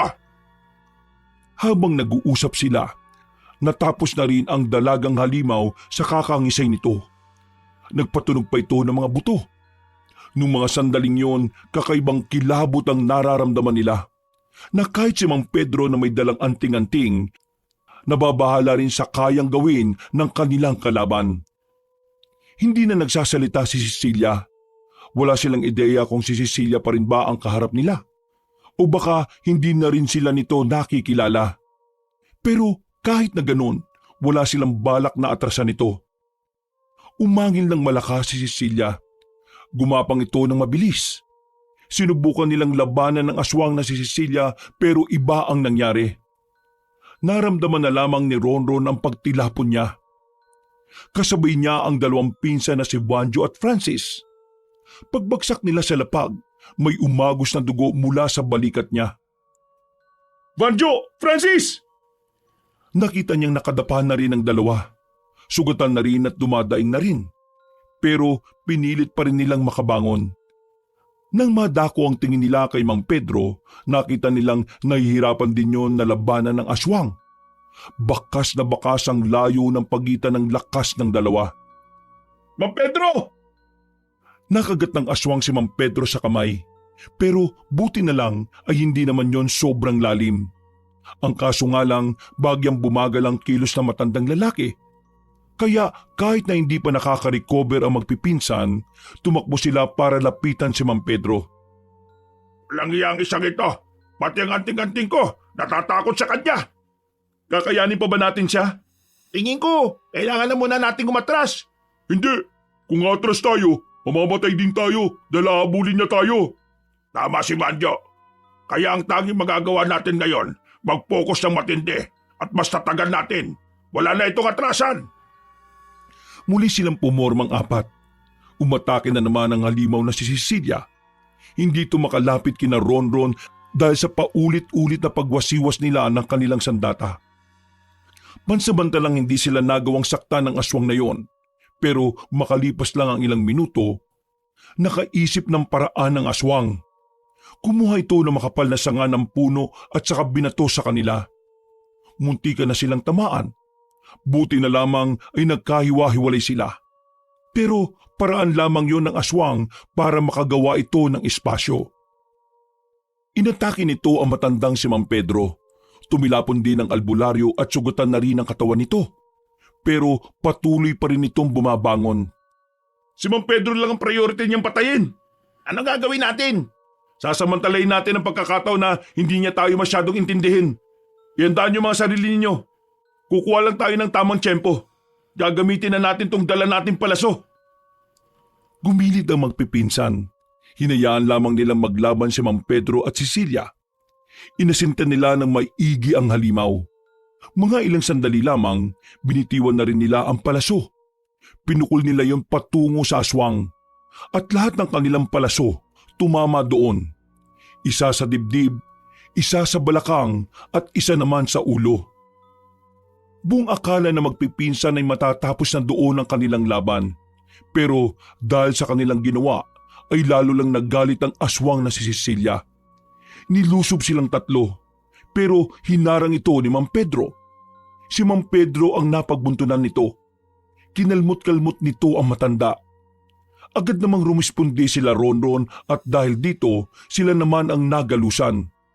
Kalmot, sipa at suntok ang kanilang natanggap. Hinang-hina na silang tatlo. Si Mang Pedro na lamang ang nanatiling nakatayo at pinipilit makatindig. Pero kitang-kita sa estado nito na hindi na rin ito tatagal sa laban. Kung sino-sinong santo na ang tinawag ni Ronron sa mga sandaling ito. Humihiling siya na sana magkaroon ng isang malaking himala. Ronron, kaya niyo pa bang tumayo? Oo, kakayanin pa namin lumaban. Pipilitin namin. Hindi, pilitin yung tumayo para tumakas. Hindi pwede, hindi ka namin iiwan dito. Sama-sama nating inumpisan to. Sama-sama nating tatapusin to. Mga bata pa kayo. Kailangan kayo ng lolo at lola ninyo. Kaya sige na, umalis na kayo. Pilitin yung makabangon para iligtas ang sarili ninyo. Lalabanan ko ang halimaw na ito hanggang sa dulo ng hilinga ko. Biglang umangil ng malakas ang babaeng aswang. Ilang sandali pa, muli na namang itong lumusob. Natumba si Mang Pedro dahil sa ginawa nito. Sa puntong ito, tuluyan ang nawala ng pag-asa ang tatlong binata. Susubukan pa lang kasi sana nilang bumangon pero mukhang doon na rin talaga magtatapos ang kanilang kapalaran. Wala na, kailangan na lang yata nating tanggapin na maya-maya lang makakaharap na natin si Lord. Umibabaw ang babaeng aswang kay Mang Pedro. Bigla itong naglabas ng mahabang kuko. Itinutok na yun sa dibdib na matandang albularyo. Napapikit na lamang si Ronron habang nagsimula na ring maiyak. Pero nagulat na lamang sila nang marinig nilang tila uminda ng sakit ang aswang. Nang dumilat sila, nakita nila si Aling Ana. Ang kanilang lola na sinaksak ng itim na punyal ang aswang na si Cecilia. Ang punyal na ito ay ang punyal ng dating magaling na albularyo na pinaslang mo. Kaya wala ka lang magagawa, Cecilia. Ngayon na ang katapusan mo. Sa ginawa na matandang si Ana, unti-unting bumalik ang dating anyo ni Cecilia. Tumatagas ang dugo mula sa leeg ng dalagang aswang. Isa kang traidor. Binuhay kita pero ito ang ginawa mo sa akin.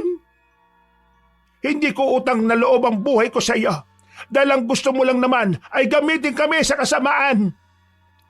Umubo ng ilang beses si Cecilia. Pero kalaunan din ay nalugutan na rin ito ng hininga. Dahil doon, nakahinga na rin sila ng maluwag. Sakto namang dumating si Mang Rodman na may mga kasama pang mga residente. Tinulungan sila ng mga yon na makabangon. Agad silang dinala sa pagamutan habang ang bangkay naman ng aswang na si Cecilia ay sinunog ng mga tao. Mula nang makamit nila ang kanilang pagkapanalo, hindi na muli pang nadagdagan ng mga babaeng namamatay. Nabalik na rin ang kapayapaan sa kanilang baryo. Samantala, nanatili namang dihim ang katauhan ni Aling Ana sa mga tao. Dahil sa mga sandaling yon, hindi pa rin nakakahanap ng gamot para maibalik siya sa pagiging tao. Ganun pa man, masaya pa rin si Ronron dahil sa wakas, kumpleto na ang kanilang pamilya. Nagdahilan na lamang sila sa mga tao na hindi pala nakasama si Aling Ana sa trahedya noon. Sadyang pinili lang talaga ng matanda na lumayo. Sa paglipas ng mga taon, patuloy pa rin naghahanap si Mang Pedro ng gamot para kay Aling Ana. Ayon kasi sa ibang magagaling na albularyo, may pag-asa pang makabalik sa dating pagiging tao ang matandang babae. Kaya naman hindi sila nawala ng pag-asa. Habang hinihintay nila ang tamang pagkakataon para kay Aling Ana, sinusulit naman nila ang mga araw na kasama nila ito. Sa ngayon, masaya na sila sa kanilang buhay. Itinoon nila ang kanilang atensyon sa pag-aasikaso ng kanilang sakahan. Masaya nilang sinasalubong ang bawat bukas. At kung sakali mang mas matagalan pa ang pagbabalik ni Aling Ana bilang tao, handang-handa pa rin silang maghintay kahit na gaano pa ito katagal. Wakas,